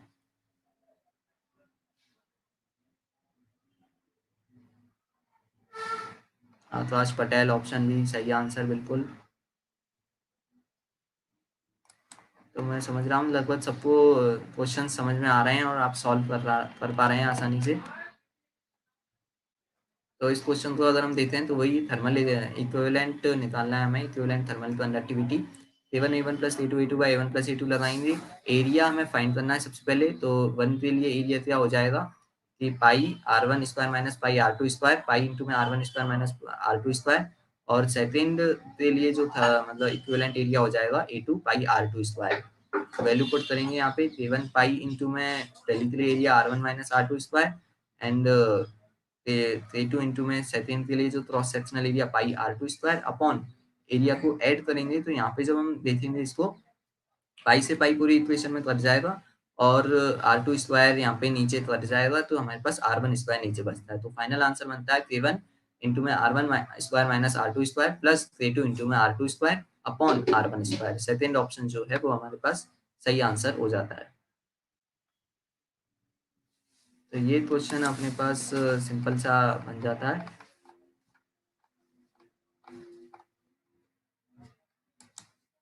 अब हम आगे देखते हैं। ये हमने थोड़ा किसके बारे में बात की, इक्विवेलेंट थर्मल कंडक्टिविटी के ऊपर जो क्वेश्चन बनते हैं वो हमने बात कर ली। तो हमने बस इक्विवेलेंट थर्मल कंडक्टिविटी में दो फॉर्मूले याद रखने हैं, एक series combination, parallel combination. Series combination का फॉर्मूला क्या है इक्विवेलेंट कंडक्टिविटी का? L1 plus L2 upon L1 by K1 plus L2 by K2। ऐसे ही हम दो से ज्यादा रॉड के लिए भी निकाल सकते हैं। और जो पैरेलल कॉम्बिनेशन के लिए फॉर्मूला बनता है, दो रॉड के लिए देखें तो K1 A1 plus K2 A2 bye A1 plus A2, ये फॉर्मूला बन जाता है। अब अगली जो चीज पढ़ते हैं, अगले टाइप के जो क्वेश्चन बनते हैं वो बनते हैं जब हम रॉड को कंबाइन कर देते हैं, तो जंक्शन का जो टेम्परेचर होता है वो हम यहाँ पे कैलकुलेट करते हैं।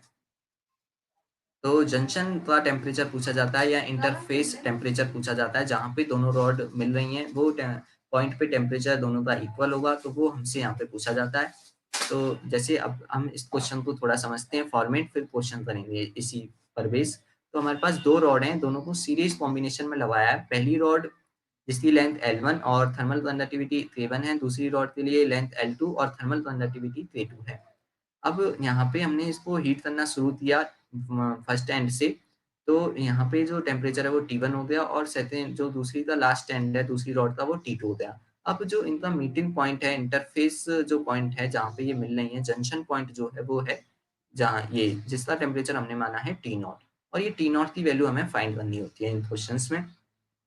तो हम देख सकते हैं सीरीज कॉम्बिनेशन में जैसे हम रेजिस्टेंस में पढ़ते हैं करंट इलेक्ट्रिसिटी में वहाँ पे क्या होता है कि जो करंट सेम होती है सीरीज कॉम्बिनेशन में, तो यहाँ पे क्या सेम होगी, हीट करंट सेम होगी, यानी जो हीट पहली रॉड से फ्लो हो रही है पर यूनिट टाइम में उतनी ही हीट सेकंड जो रॉड है उससे फ्लो होगी उतने ही समय में। तो यहाँ पे रेट ऑफ हीट फ्लो जो है सेम कर देनी है दोनों रॉड के लिए और हमें जो है इक्वेशन यहाँ पे मिल जाएगी आंसर की। तो कैसे करना है हमें कि rate of heat flow same कर देनी है, dq by D T one के लिए इक्वल करना है dq by D T of two. तो फॉर्मूला जो है वो क्या है, ए बाय एल इंटू में T one minus T to.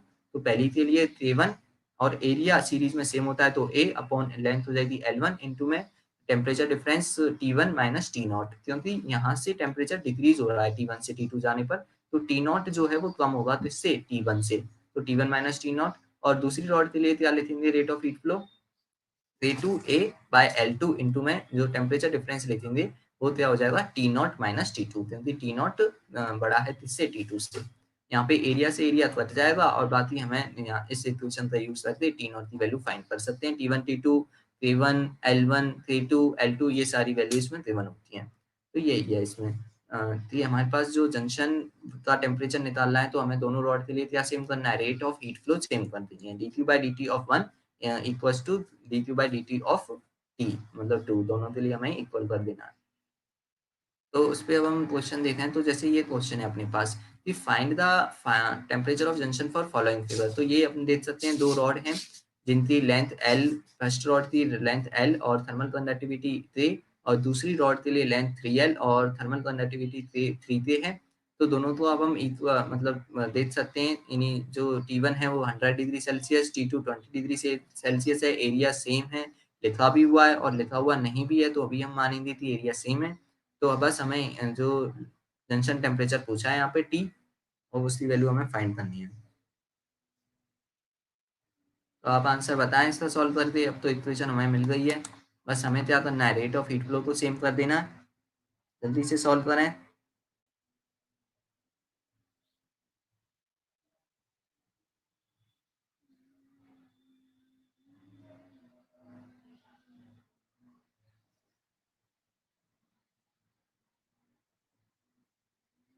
D option,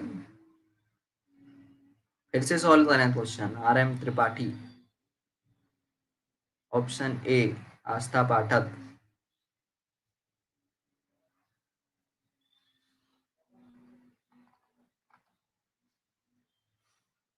सभी सॉल्व करें।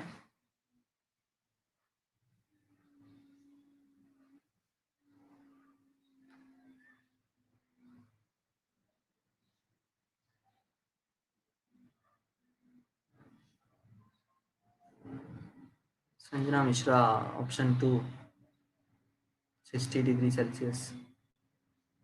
Sachin Yadav option 2, Ashwini Kumar option 1। बहुत ज़्यादा वेरिएबिलिटी दिख रही है क्वेश्चन आंसर्स में, कैलकुलेशन मिस्टेक कर रहे हैं आप लोग इसलिए अलग अलग आंसर आ रहे हैं, इसको अच्छे से सॉल्व करें। Naveen Singh option D.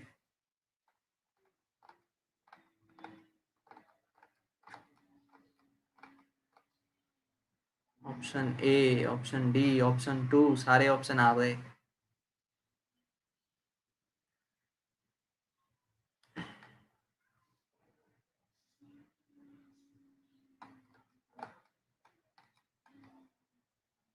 Solve करें और ट्राई करें सही आंसर निकालें। ऑप्शन 3 भी आ गए अब तो अश्विनी कुमार ने।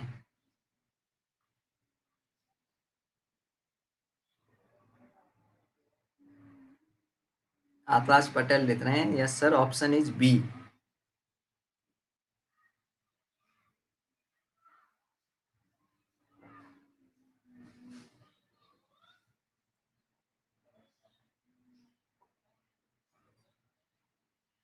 तो मैं बता देता हूँ इसका आंसर ऑप्शन बी बिल्कुल सही है, 60 डिग्री सेल्सियस, जो लगभग 2-3 बच्चों ने ही सही आंसर दिया है। बहुत ज़्यादा वेरिएबिलिटी देती है इसमें, option A C D B सब आ गए लगभग। क्वेश्चन को आराम से सॉल्व करें, कैलकुलेशन मिस्टेक ना करें।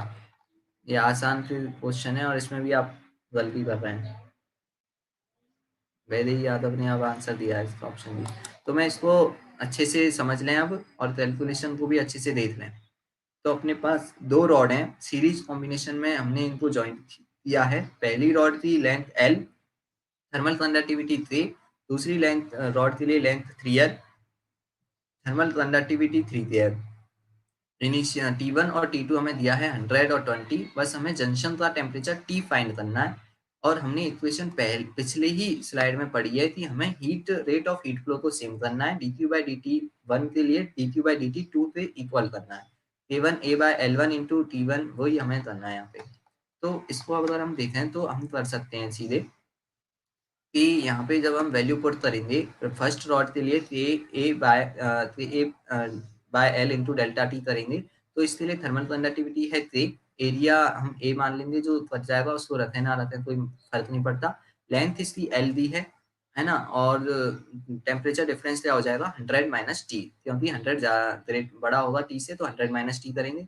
दूसरी रॉड के लिए यहाँ पे हम रखेंगे क्या, ए की वैल्यू होती है थर्मल कंडक्टिविटी 3 थे, लेंथ हो जाएगी 3L, तो डिवाइड बाय 3L इंटू में जो है टेम्परेचर डिफरेंस हो जाएगा T - 20।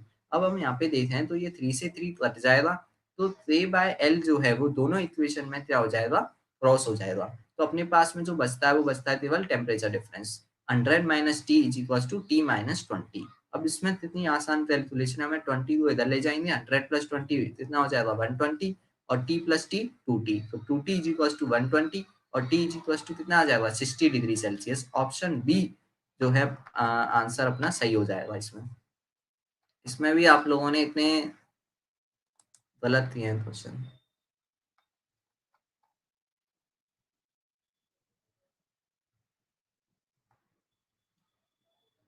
अब मुझे लग रहा है कि आप लोगों को समझ में आ गया होगा ऑप्शन बी क्यों सही है, और आपको अपनी गलती भी पता चल गई होगी।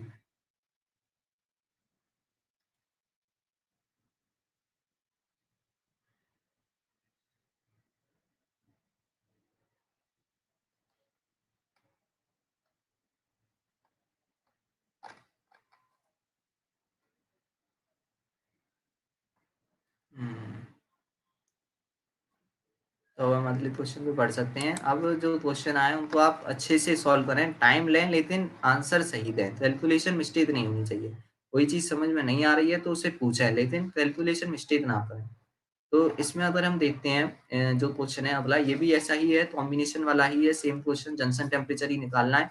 बस इसमें अपने पास अब दो सिलेंडर हैं जिनका डायमीटर सेम बोला है क्वेश्चन में, सेम डायमीटर है। सेम डायमीटर इसका मतलब यहाँ पे जो है वही थी, यहाँ पे लेंथ जो है वो हमें सेम लेनी है।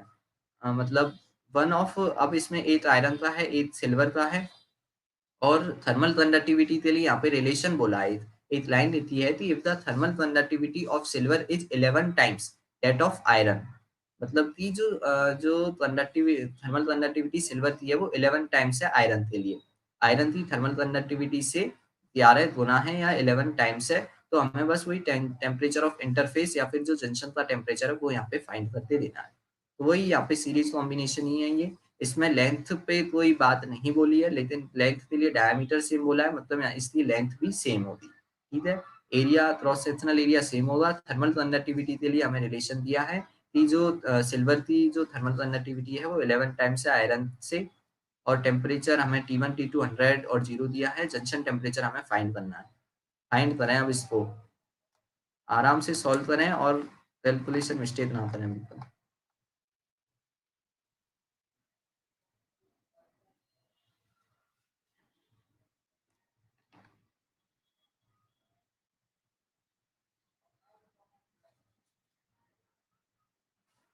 अच्छे से सॉल्व करें क्वेश्चन को।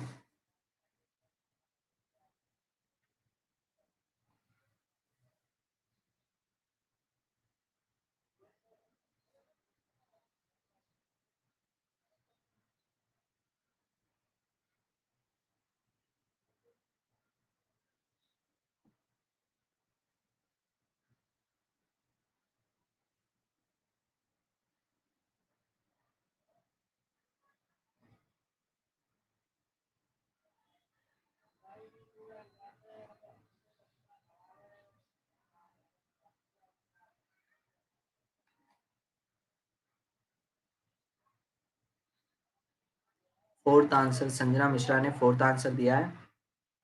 और लोग भी सॉल्व करें, सभी का आंसर आना चाहिए।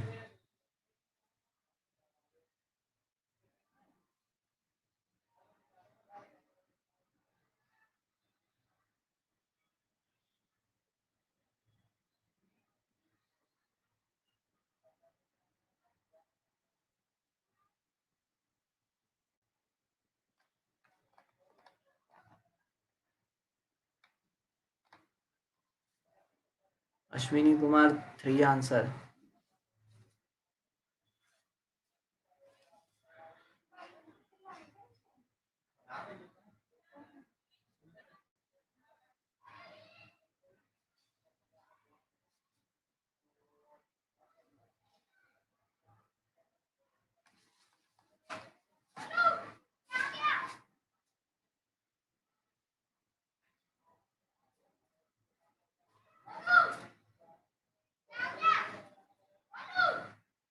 शिवांगी शर्मा फोर्थ आंसर बिल्कुल सही आंसर है। अश्विनी कुमार 3 आंसर जो दिया है उसको फिर से चेक करें। इसका आंसर 4 सही है। रानू, सविता, वैदेही, आराधना सबके सही आंसर आ रहे हैं। 8.3 डिग्री सेल्सियस सही आंसर है।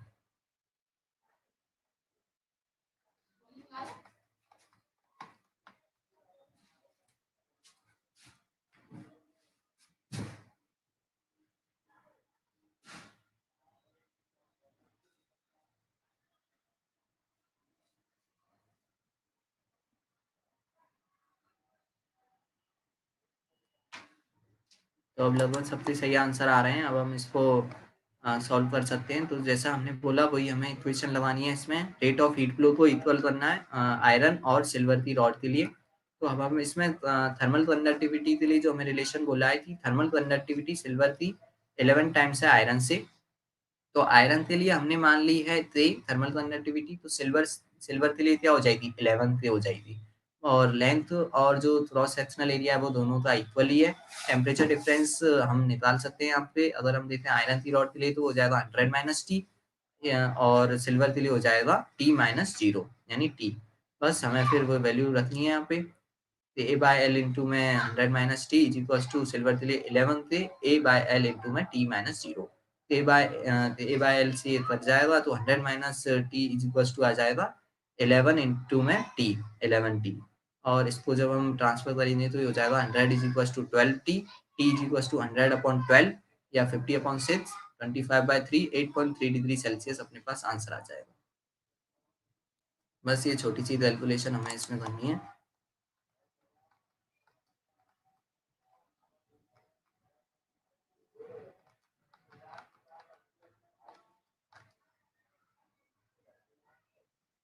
लगभग सबके सही आंसर। अब हम इसमें आगे पढ़ सकते हैं। तो ये जंक्शन लॉ पे ही अपने पास एक और टाइप के क्वेश्चन बनते हैं, उसको हम यहाँ पे डिस्कस कर लेते हैं। जंक्शन क्या, जंक्शन वाले जो क्वेश्चन है, जंक्शन का टेम्परेचर, इंटरफेस टेम्परेचर जो हम निकाल रहे हैं उसी पर बेस हम एक और टाइप के क्वेश्चन करेंगे जो हम करंट इलेक्ट्रिसिटी में पढ़ते हैं।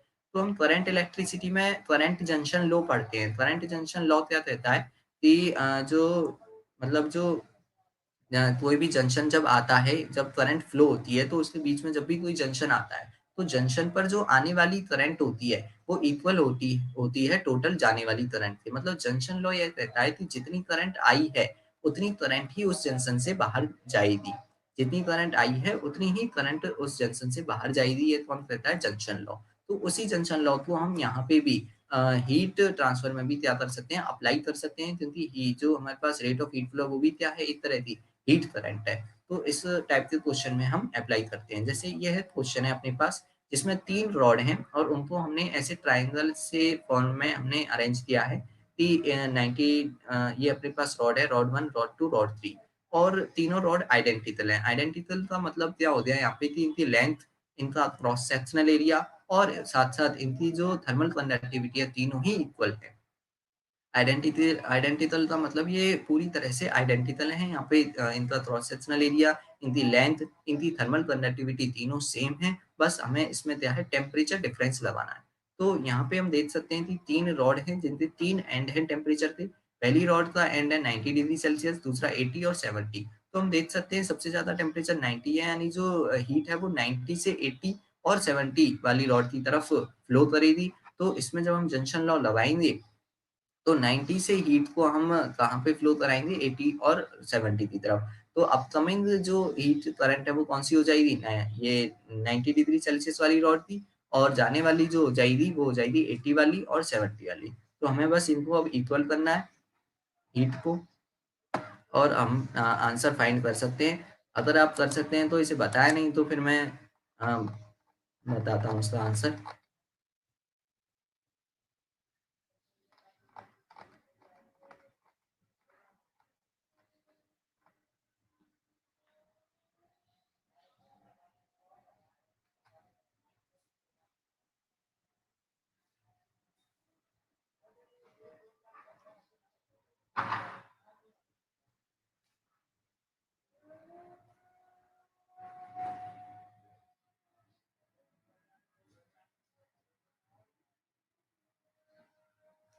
80 और 70 को ऐड नहीं करना है, हमें बस क्या करना है कि जो 90 वाली रॉड है उसमें जो हीट आई थी उसको इक्वल करना है 80 वाली और 70 वाली थे हीट के साथ।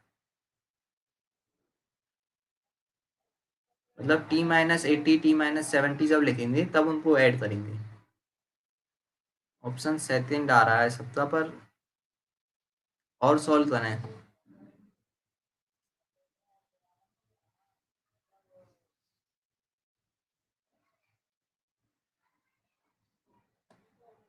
सभी का ऑप्शन टू आ रहा है, लेकिन ऑप्शन टू सही नहीं है। फिर से सॉल्व करें और सही आंसर बताएं, फिर मैं बताता हूँ इसको।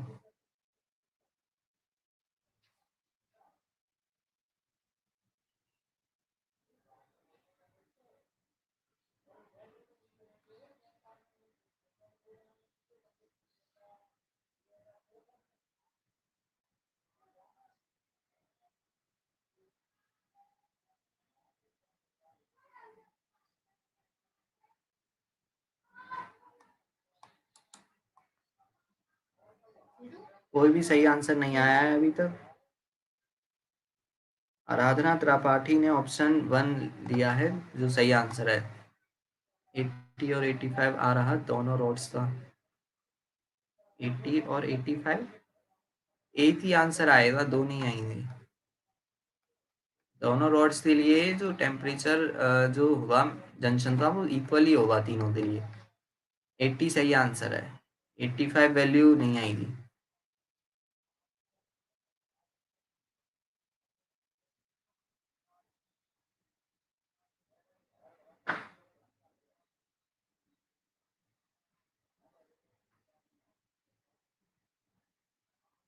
ऑप्शन वन करेक्ट है।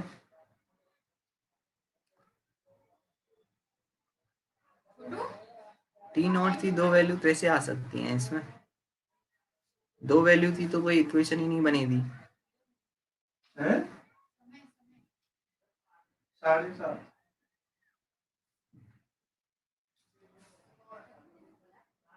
मैं इसको सॉल्व करता हूँ, आप देखिए, और जो गलती की है उसको पहचाने, क्या गलती की है। जो करंट इलेक्ट्रिसिटी अगर आपने चैप्टर पढ़ा है तो उसमें तो ये क्वेश्चन हम बहुत करते हैं, तो उससे तो आसान हो जाता है। लेकिन मैं आपको शुरू से बताता हूँ कि इस टाइप के क्वेश्चन हम कैसे करते हैं हीट ट्रांसफर या फिर करंट इलेक्ट्रिसिटी में कहीं भी। तो हम यहाँ पे अगर देखें तो अपने पास में ये तीन जो रॉड है उसका एक कॉम्बिनेशन है। ठीक है, तीनों रॉड आइडेंटिकल बोली हैं। जो आइडेंटिकल रॉड्स हैं उनमें मतलब लेंथ, आइडेंटिकल का मतलब मैंने बता ही दिया, लेंथ। और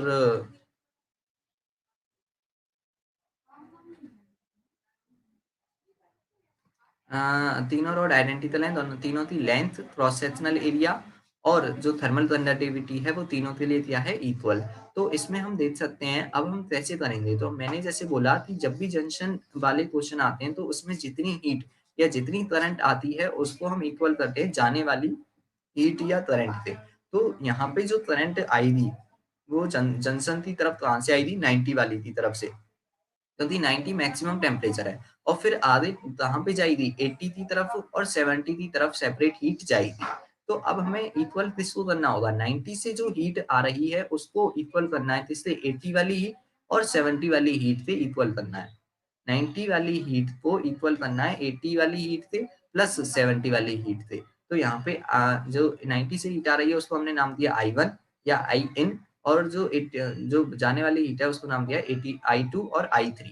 तो यहाँ पे अब हम वैल्यू रखें तो जो हीट आ रही है 90 वाली रॉड से वो क्या आएगी, देखें तो A/L इंटू में T1 माइनस T2। तो A/L तो यहाँ पे तीनों के लिए कट ही जाएगा, हमें बस टेम्परेचर डिफरेंस लिखना है, टेम्परेचर चेंज। तो 90 माइनस टी हो जाएगा जंक्शन का टेम्परेचर। तो 90 minus T is equal to, अब 80 वाली रॉड के लिए क्या होगा, T माइनस 80, क्योंकि टेम्परेचर T ज्यादा होगा 80 से और 70 से, दोनों से ज्यादा होगा, क्योंकि हीट हाई टेम्परेचर से लो टेम्परेचर की तरफ ही जाएगी। तो T माइनस 80 प्लस हो जाएगा T माइनस 70। 70 वाली रॉड के लिए जो I3 जब हम लिखेंगे तो A/L इंटू टी माइनस 70।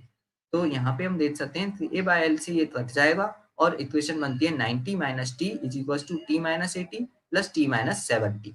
इसको सॉल्व करेंगे तो ये आ जाएगा 3t is equal to 80 plus 70 150, 150 plus 90 कितना हो जाएगा 250। तो 240 और t इज इक्वल टू 240/3 यानी 80 डिग्री सेल्सियस अपने पास आंसर आता है।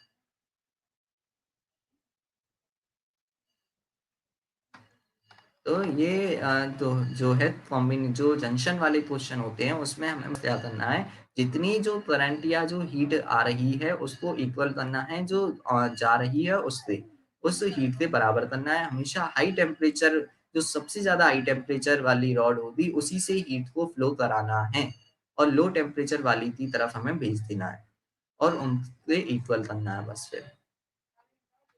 तो मुझे लग रहा है अब सबको समझ में आ गया होगा, अगर अभी भी डाउट है इस क्वेश्चन में तो पूछ लें।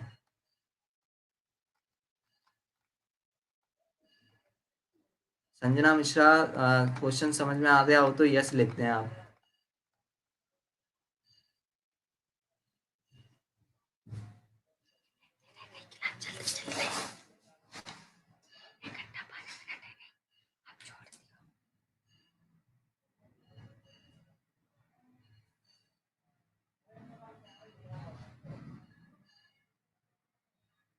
वन सेकेंड, हाँ मैं एक और बार समझा देता हूँ इसको। तो हमने जैसा देखे हैं तो अपने पास में जो क्वेश्चन है वो क्या है कि यहाँ पे अपने पास 3 रॉड हैं, उनसे हमने एक कॉम्बिनेशन बनाया है ना। सबसे ज्यादा टेम्परेचर वाली रॉड 90 डिग्री सेल्सियस और उससे अटैच 2 रॉड हैं 80 वाली और 70 वाली रॉड है। अब इनका जो जंक्शन है उसका टेम्परेचर T है जो हमसे पूछा गया है। तो हमें क्या करना है, बस की हीट को इक्वल करना है, जो हीट फ्लो हो रही है जितनी हीट आएगी उसको इक्वल करना है जाने वाली थी। तो सबसे ज्यादा टेम्परेचर वाली रॉड से हीट आएगी 90 वाली से, इसी तरफ जाएगी 80 और 70 की तरफ वो फ्लो कर जाएगी। तो बस हमें 90 वाली हीट को इक्वल करना है किससे, 80 में जो हीट जा रही है और 70 वाली रॉड में जो हीट जा रही है उससे इक्वल करना है। तो उसके लिए हमने इक्वेशन कैसे बनाएंगे यहाँ पे, कि जो 90 वाली रॉड से, जिसे हमने रॉड 1 नाम दिया, उससे जो हीट आ रही है वो करंट, हीट करंट कितनी आई I1, और जो हीट जा रही है 80 वाली की तरफ वो हो जाएगी I2 और 70 वाली की तरफ I3। तो हम यहाँ पे देख सकते हैं कि आई जो हीट अपकमिंग है वो कितनी है I1, और जाने वाली रॉड है I2 और I3। तो हम इक्वल किसको करेंगे, I1 को इक्वल करेंगे I2 प्लस I3 को। तो अब हम इसमें वैल्यू पुट करेंगे, आइडेंटिकल रॉड बोला है तो लेंथ, एरिया और थर्मल कंडक्टिविटी को सेम मानेंगे, बस हमें टेम्परेचर डिफरेंस लिखना है। फर्स्ट रॉड के लिए टेम्परेचर डिफरेंस हो जाएगा 90 माइनस टी, क्योंकि हीट जो है वो फ्लो हो रही है 90 से जंक्शन की तरफ, तो इसलिए 90 माइनस टी। और सेकंड और थर्ड के लिए जो हाई टेम्परेचर होगा वो होगा जंक्शन का टेम्परेचर टी, क्योंकि जंक्शन से जो हीट है वो फ्लो हो रही है 80 मतलब सेकंड और थर्ड रॉड में। तो T minus 80 plus T minus 70। तो इक्वेशन बनती है 90 minus T is equal to T minus 80 plus T minus 70। और जब हम इसको ट्रांसफर करेंगे तो 3t इज इक्वल टू कितना आएगा 240, और t is equal to 80 degree Celsius अपने पास आंसर आता है। तो ये है, ये जंक्शन वाले क्वेश्चन है, अगर आपको एक समझ में आ गया तो लगभग सारे समझ में आ जाएंगे। तो इसमें हम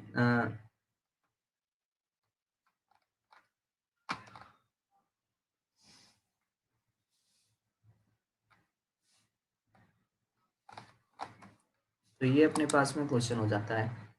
अब हम एक और क्वेश्चन कर लेते हैं ऐसा ही, ये भी थोड़ा करंट इलेक्ट्रिसिटी से रिलेटेड ही है, अगर आपने पढ़ा है तो आप कर सकते हैं जल्दी, नहीं तो फिर मैं इसको बताऊंगा आपको। तो इस क्वेश्चन में क्या है, अपने पास 6 वायर हैं है ना? ये कुछ थोड़ा डायग्राम रह गया है। इसमें 6 वायर्स हैं, जो हम देख पा रहे हैं कि एक हॉरिजॉन्टल है, फिर ये 2 कॉम्बिनेशन है ए, बी, सी यहाँ पे है। यहाँ पे सी, डी ऐसे करके पॉइंट है अपने पास और फिर एक और वायर है हॉरिजॉन्टल में, है ना? तो ये अपने पास ऐसे लूप टाइप में बनता है यहाँ पे। 6 वायर है, इक्वल लेंथ बोली है, एरिया भी इनका सेम ही है। Area and they are connected as shown in figure, find temperature of A and C. A और सी पॉइंट पे टेम्परेचर यहाँ पे पूछा है।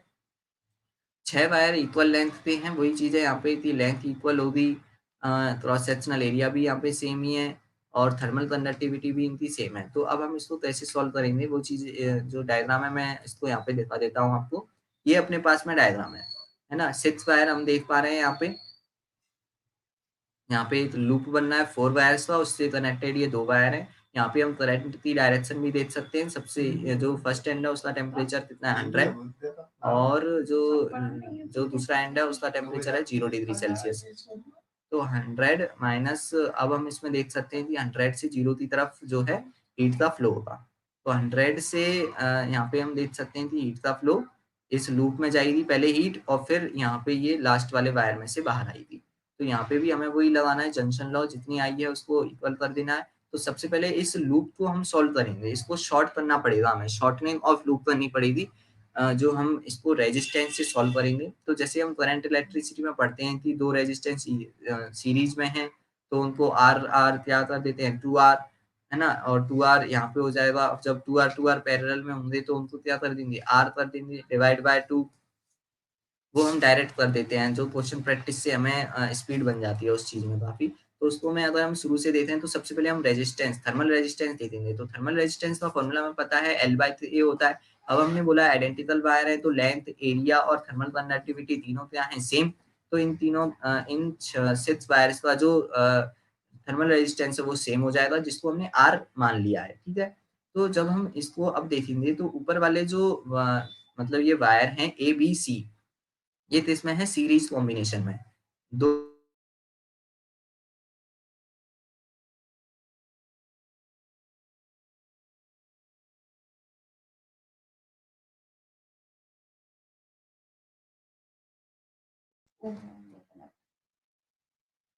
जो आएगा वो आएगा क्या, 2R ऊपर और 2R नीचे, और 2R फिर इसमें आ जाएंगे पैरेलल में, और पैरेलल के लिए जो कॉम्बिनेशन क्या होता है डिवाइड बाय 2 कर देंगे हम डायरेक्ट, या R1 R2 bye R1 plus R2 से कर सकते हैं, या पूरी इक्वेशन लिखें तो 1 upon R equivalent is equal to 1 upon R1 plus 1 upon R2 से सॉल्व करेंगे।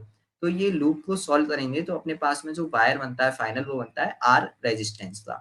R थर्मल रेजिस्टेंस का एक वायर बन जाएगा, और जो ये 2 वायर हैं जो वायर हैं दोनों उनका रेजिस्टेंस भी R है। तो अब हम देख सकते हैं अपने पास 3 वायर, जब हम इस लूप की शॉर्टनिंग कर देंगे तो अपने पास 3 वायर बनते हैं। R पॉइंट भी पता चल रहा है कि इनिशियल जो टेम्परेचर 100, लास्ट वाले का 0 और बीच में 2 जो है जंक्शन उनका टेम्परेचर A और C है। A और C पे अब हमें टेम्परेचर पूछा है। तो अब हम इसमें डायरेक्ट भी इसको सॉल्व कर सकते हैं, नहीं तो हर के लिए क्या लगा सकते हैं, लॉ जो अपना जंक्शन वाला जो था फॉर्मूला वो लगा सकते हैं कि रेट ऑफ हीट फ्लो को सेम कर दें। तो ऐसे करेंगे उसको कि पूरी रॉड के लिए रेट ऑफ हीट फ्लो लेते हैं, जहाँ पे हमें टेम्परेचर डिफरेंस पता है कि A/L इंटू में T1 माइनस T2 100 माइनस 0 करें और फिर बराबर कर दें उसको इसके लिए ए पॉइंट तक की हीट के लिए बराबर कर दें। तो उसमें क्या लिखेंगे A/L इंटू में 100 माइनस ए, ऐसे कर सकते हैं। और फिर ऐसे ही जब ए पॉइंट का टेम्परेचर पता चल जाए तो फिर एसी वायर के को इक्वल कर दें इससे पूरे वायर के लिए, ऐसा कर सकते हैं। तो इसमें हमें टाइम लग जाएगा काफ़ी, और अगर इस क्वेश्चन को सीधे सॉल्व करना है तो हम सीधे भी देख सकते हैं कि यहाँ पे जो थर्मल रेजिस्टेंस है वो सेम है। थर्मल रेजिस्टेंस सेम है तो यहाँ पे टेम्परेचर डिफरेंस जो होगा, टेम्परेचर चेंज जो होगा वायर के अक्रॉस वो सेम होगा तीनों पे। जैसे रेजिस्टेंस जब हम करंट इलेक्ट्रिसिटी में लेते हैं रेजिस्टेंस सेम है, तो मतलब वो उनके अक्रॉस जो वोल्टेज डिफरेंस होगा वो सेम होगा। मतलब जब रेजिस्टेंस सेम होता है वायर का तो वो सेम वोल्टेज को खाता है, ऐसा हम बोल सकते हैं, सेम वोल्टेज लेता है। अब तो ऐसा ही यहाँ पे जब रेजिस्टेंस सेम है थर्मल रेजिस्टेंस, तो सेम टेम्परेचर डिफरेंस होगा तीनों वायर के बीच। टोटल जो टेम्परेचर डिफरेंस है वो 100 है। तो जब उसको हम 3 में बांटेंगे, डिवाइड करेंगे तो कितना आ जाएगा 100/3, यानी तीनों वायर के लिए जो टेम्परेचर डिफरेंस होगा वो कितना होगा 100/3। तो ऐसे अगर हम फर्स्ट पार्ट के लिए जो वायर का फर्स्ट पार्ट है, उसके लिए टेम्परेचर डिफरेंस देते हैं तो 100 - 3 तो टेम्परेचर डिफरेंस हो जाएगा 100 minus TA is equal to क्या कर देंगे 100 - 3 100/3 तो ये वैल्यू अगर हम सॉल्व करेंगे तो आ जाएगा अपने पास TA is equal to 100 - 100/3 200/3 degree Celsius. TA निकल के आ जाएगा ऐसे और ऐसे ही हम क्या निकाल सकते हैं TC भी निकाल सकते हैं क्योंकि यहाँ पे लास्ट पार्ट पे भी जो टेम्परेचर डिफरेंस है वो कितना है 100/3 डिग्री सेल्सियस। तो टीसी माइनस जीरो करेंगे तो कितना आएगा 100 - 3 तो 100/3 तो टीसी इज इक्वल टू कितना आ जाएगा 100/3 डिग्री सेल्सियस। तो हम इसे डायरेक्ट कर सकते हैं कि हाँ भाई थर्मल रेजिस्टेंस सेम है तो सेम टेम्परेचर डिफरेंस होगा तीनों के अक्रॉस और वो टेम्परेचर डिफरेंस जो है टोटल टेम्परेचर डिफरेंस 100 है तो वो 3 में बट जाएगा तो 100/3 हो जाएगा। 100/3 को हम बराबर कर देंगे 100 माइनस टी ए के तो उससे आ जाएगा आंसर 200/3 टी ए का टेम्परेचर और ऐसे ही हम फिर सी के लिए भी फाइंड कर लेंगे। तो ये अपने पास में जो है क्वेश्चन बनता है। तो हमें सबसे पहले हमने क्या किया लूप की शॉर्टनिंग की और उसके बाद में फिर उसको हमने क्या किया लूप की शॉर्टनिंग करने के बाद में उसको हमने इक्विवेलेंट वायर बना लिया जिसमें अपने पास में 3 कंपोनेंट थे तीनों की जो मतलब इक्विवेलेंट रेजिस्टेंस है वो सेम है तो उसको हमने यहाँ पे कर लिया।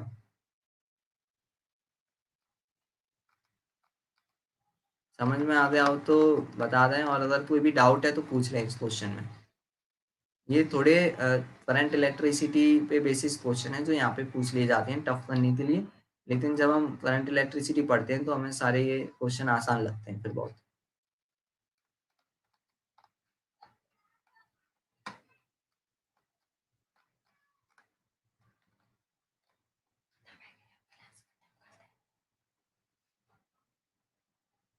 तो क्वेश्चन समझ में आ रहे हैं मतलब आप लोगों को अब?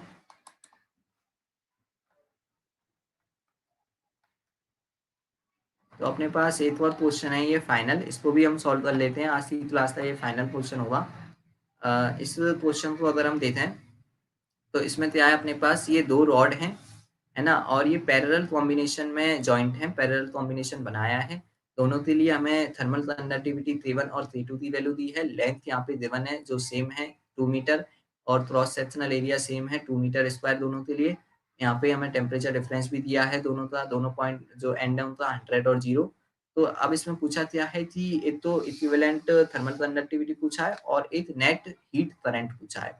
तो नेट मतलब हमने के इक्विवेलेंट तो हमने पहले भी सॉल्व किया इस टाइप के क्वेश्चन कि K1 A1 plus K2 A2 bye A1 plus A2 से सॉल्व कर लेंगे। K1 दिया है K2 दिया है A1 A2 दिया है दोनों के लिए सेम वैल्यू है A1 A2 की तो उससे हम सॉल्व कर लेंगे इसको। ये चीज है ना। तो इक्विवेलेंट तो वहां से आ जाएगा। अब नेट हीट करंट जो पूछी है वो कैसे आएगी तो अब इसमें जो है जैसे हमने बोला सीरीज कॉम्बिनेशन में जो हीट का फ्लो होता है रेट ऑफ हीट फ्लो वो सेम होती है जबकि पैरेलल में वो सेम नहीं होती। तो यहाँ पे हमें अलग अलग क्या है दोनों को ऐड करना पड़ेगा रेट ऑफ हीट फ्लो तो दोनों की जो रेट ऑफ हीट फ्लो है उसको ऐड करते हमें नेट हीट करंट मिल जाएगी। तो सबसे पहले हम कैसे करेंगे इस क्वेश्चन को देख लेते हैं एक बार मैं आपको बता देता हूँ। हम यहाँ पे देख सकते हैं क्वेश्चन में दो रॉड पैरेलल कॉम्बिनेशन में है तो सबसे पहले तो हम वही करेंगे कि दोनों का पैरेलल कॉम्बिनेशन के लिए क्या निकालेंगे कि इक्विवेलेंट थी जो पैरेलल कॉम्बिनेशन में इक्विवेलेंट थर्मल कंडक्टिविटी है तो इक्विवेलेंट आ जाएगा A1 A1 plus A2 A2 bye A1 plus A2 से। तो A1 हो जाएगा अपने पास में कितना 60 इंटू में A1 जो है एरिया दोनों के लिए सेम ही है 2 मीटर स्क्वायर तो 2 आ जाएगा प्लस 40 इंटू में 2 अपॉन टोटल एरिया हो जाएगा 4 मीटर स्क्वायर। तो इसको जब हम सॉल्व करेंगे तो ये वैल्यू आ जाएगी अपने पास में इसको 2 को कॉमन लेंगे यहाँ से तो ये 2 से 2 जाएगा 60 प्लस 40 100/2 यहाँ पे आ जाएगा तो कितना आ जाएगा ये 50 आ जाएगा। तो जो नेट इक्विवेलेंट थर्मल कंडक्टिविटी है इन दोनों रॉडों की वो कितनी आ जाएगी 50 आ जाएगी। ठीक है। तो अब यहाँ पे हमसे दूसरी जो चीज पूछी है मेन चीज वो क्या है नेट हीट करंट। अब नेट हीट फ्लो या नेट हीट करंट निकालनी है तो हमें क्या करना होगा फाइनल इन दोनों की रॉड को कंबाइन करना पड़ेगा। हमें इनको कंबाइन करके एक इक्वल रॉड बनानी होगी और फिर उसके लिए हम हीट फ्लो निकाल सकते हैं। तो इन रॉडों को कंबाइन करेंगे कंबाइन करके एक रॉड बनाएंगे जिसमें K1 K2 दो रॉड हैं उनके लिए टेम्परेचर डिफरेंस 100 0 हो गया लेंथ 2 मीटर हो गई। है ना? और equivalent thermal conductivity, three equivalent हमने 50 निकाल ली। Length 2 metre, area 2 metre square, temperature difference 100 minus 0। उस अब हम यहाँ से इसलिए इक्विवेलेंट मतलब रेट ऑफ हीट फ्लो निकाल सकते हैं heat current A by L T1 minus T2 से। ये इक्विवेलेंट आएगा, एरिया इक्विवेलेंट आएगा क्योंकि हमने कंबाइन किया है, लेंथ इक्विवेलेंट आएगी और टेम्परेचर डिफरेंस जो आ जाएगा वो। तो ए इक्विवेलेंट की वैल्यू 50 आ गई और एरिया इक्विवेलेंट कितना हो जाएगा 2 मीटर स्क्वायर। एक रॉड के लिए है तो टोटल एरिया कितना होगा क्रॉस सेक्शनल एरिया दोनों का ऐड होगा तो 2 + 2 4 मीटर स्क्वायर। यहाँ पे हम गलती कर देते हैं, यहाँ पे हम एक ही रॉड के एरिया को रखते हैं 2 मीटर स्क्वायर को, जबकि हमें ये देखना है कि हाँ हमने रॉड को कंबाइन किया है तो क्रॉस सेक्शनल एरिया डबल हो गया। 2 + 2 4 हो जाएगा तो 4 वैल्यू रखी जाएगी यहाँ पे। टेम्परेचर डिफरेंस 100 माइनस 0 हो जाएगा और लेंथ की वैल्यू 2 मीटर रखी जाएगी। हम लेंथ को ऐड नहीं कर सकते क्योंकि ये क्या है पैरेलल है, ये सीरीज कॉम्बिनेशन नहीं है ना? तो पैरेलल में लेंथ को हमें 2 मीटर ही रखना होगा लेकिन क्रॉस सेक्शनल एरिया जुड़ जाएगा 4। तो इसको हम सॉल्व कर सकते हैं यहाँ से 50 इंटू में जब इसको सॉल्व करेंगे हम तो ये 2 से 50 जाएगा 25, 25 इंटू 4 ये हो जाएगा 100 और 100 इंटू 100 कितना हो जाएगा 10,000 जूल। तो यहाँ पे अपने पास में वैल्यू आ जाएगी जूल पर सेकेंड। जो हीट जो है नेट हीट फ्लो वो कितना आ जाएगा 10,000 जूल जो है वैल्यू आ जाएगी। तो हमें कैसे निकालना है नेट हीट फ्लो, हमें बस दोनों रॉड को क्या करना होता है कंबाइन, सीरीज में पूछे चाहे पैरेलल में। सीरीज में पूछेगा तो ऐड क्या करना होगा लेंथ को और पैरेलल में हमें एरिया को क्रॉस सेक्शनल एरिया को ऐड करना होगा और उससे अपने पास में फाइनल वैल्यू निकल के आ जाएगी। हाँ, तो अब हमारा आज के सारे क्वेश्चन और आज की थ्योरी कंप्लीट हो जाती है। तो आज हमने मेनली किसके बारे में पढ़ा, आज हमने हीट ट्रांसफर के पहले मेथड कंडक्शन के बारे में यहाँ पे स्टडी की। उसको हमने पढ़ा है, उस पे हमने काफी सारे क्वेश्चन भी किए। तो लगभग यही क्वेश्चन पूछे जाते हैं। मेनली जो क्वेश्चन आते हैं वो जंक्शन वाले आते हैं कि हाँ दो रॉड को कंबाइन करके जो इंटरफेस टेम्परेचर है वो पूछा जाता है और जंक्शन टेम्परेचर देके नेट हीट फ्लो दे दिया जाता है। तो ये चीज इसमें हमसे पूछी ली जाती है। तो ये इस टाइप के क्वेश्चन इसमें मेन पूछते हैं। हीट ट्रांसफर से ज़रूर आपको क्वेश्चन मिलेंगे मेन पेपर में। हीट ट्रांसफर से कन्वेक्शन से तो कन्वेक्शन में तो मेनली थ्योरेटिकल पोर्शन होता है, लेकिन रेडिएशन और कंडक्शन में क्वेश्चन आते हैं, काफ़ी सारे फॉर्मूले हैं, तो वो हमें यहाँ पे याद रखने हैं। हमें इक्विवेलेंट रेजिस्टेंस का फॉर्मूला, इक्विवेलेंट थर्मल कंडक्टिविटी का फॉर्मूला, dQ/dt का फॉर्मूला, ये सारे 3-4 जो फॉर्मूले मेनली वो हमें यहाँ पे याद रखने होते हैं। कोई डाउट हो तो पूछ लें, फिर हम क्लास को यहाँ पे खत्म करते हैं आज की।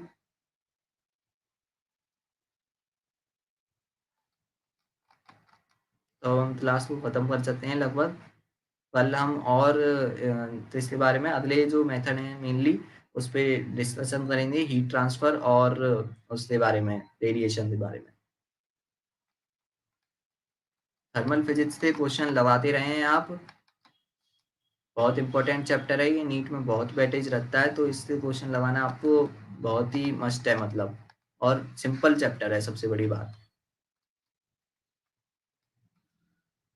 पीडीएफ में आपको भेज दूंगा, टेलीग्राम चैनल पे हम पोस्ट कर देंगे पीडीएफ को। आपकी जितनी भी अब तक क्लास हुई है, मेरी 4 से 5 क्लास हुई हैं, उनको मैं पोस्ट करवा दूंगा उधर पीडीएफ को। और आप क्वेश्चन फिर भी करते रहें डेली, मेन फॉर्मूला को आप लिख लिया करें और क्वेश्चन प्रैक्टिस करें तो आपकी अपने आप स्पीड और एक्यूरेसी बनती चली जाएगी। तो आज के लिए अब हम इस क्लास को यहीं पे ख़त्म कर सकते हैं। So thank you.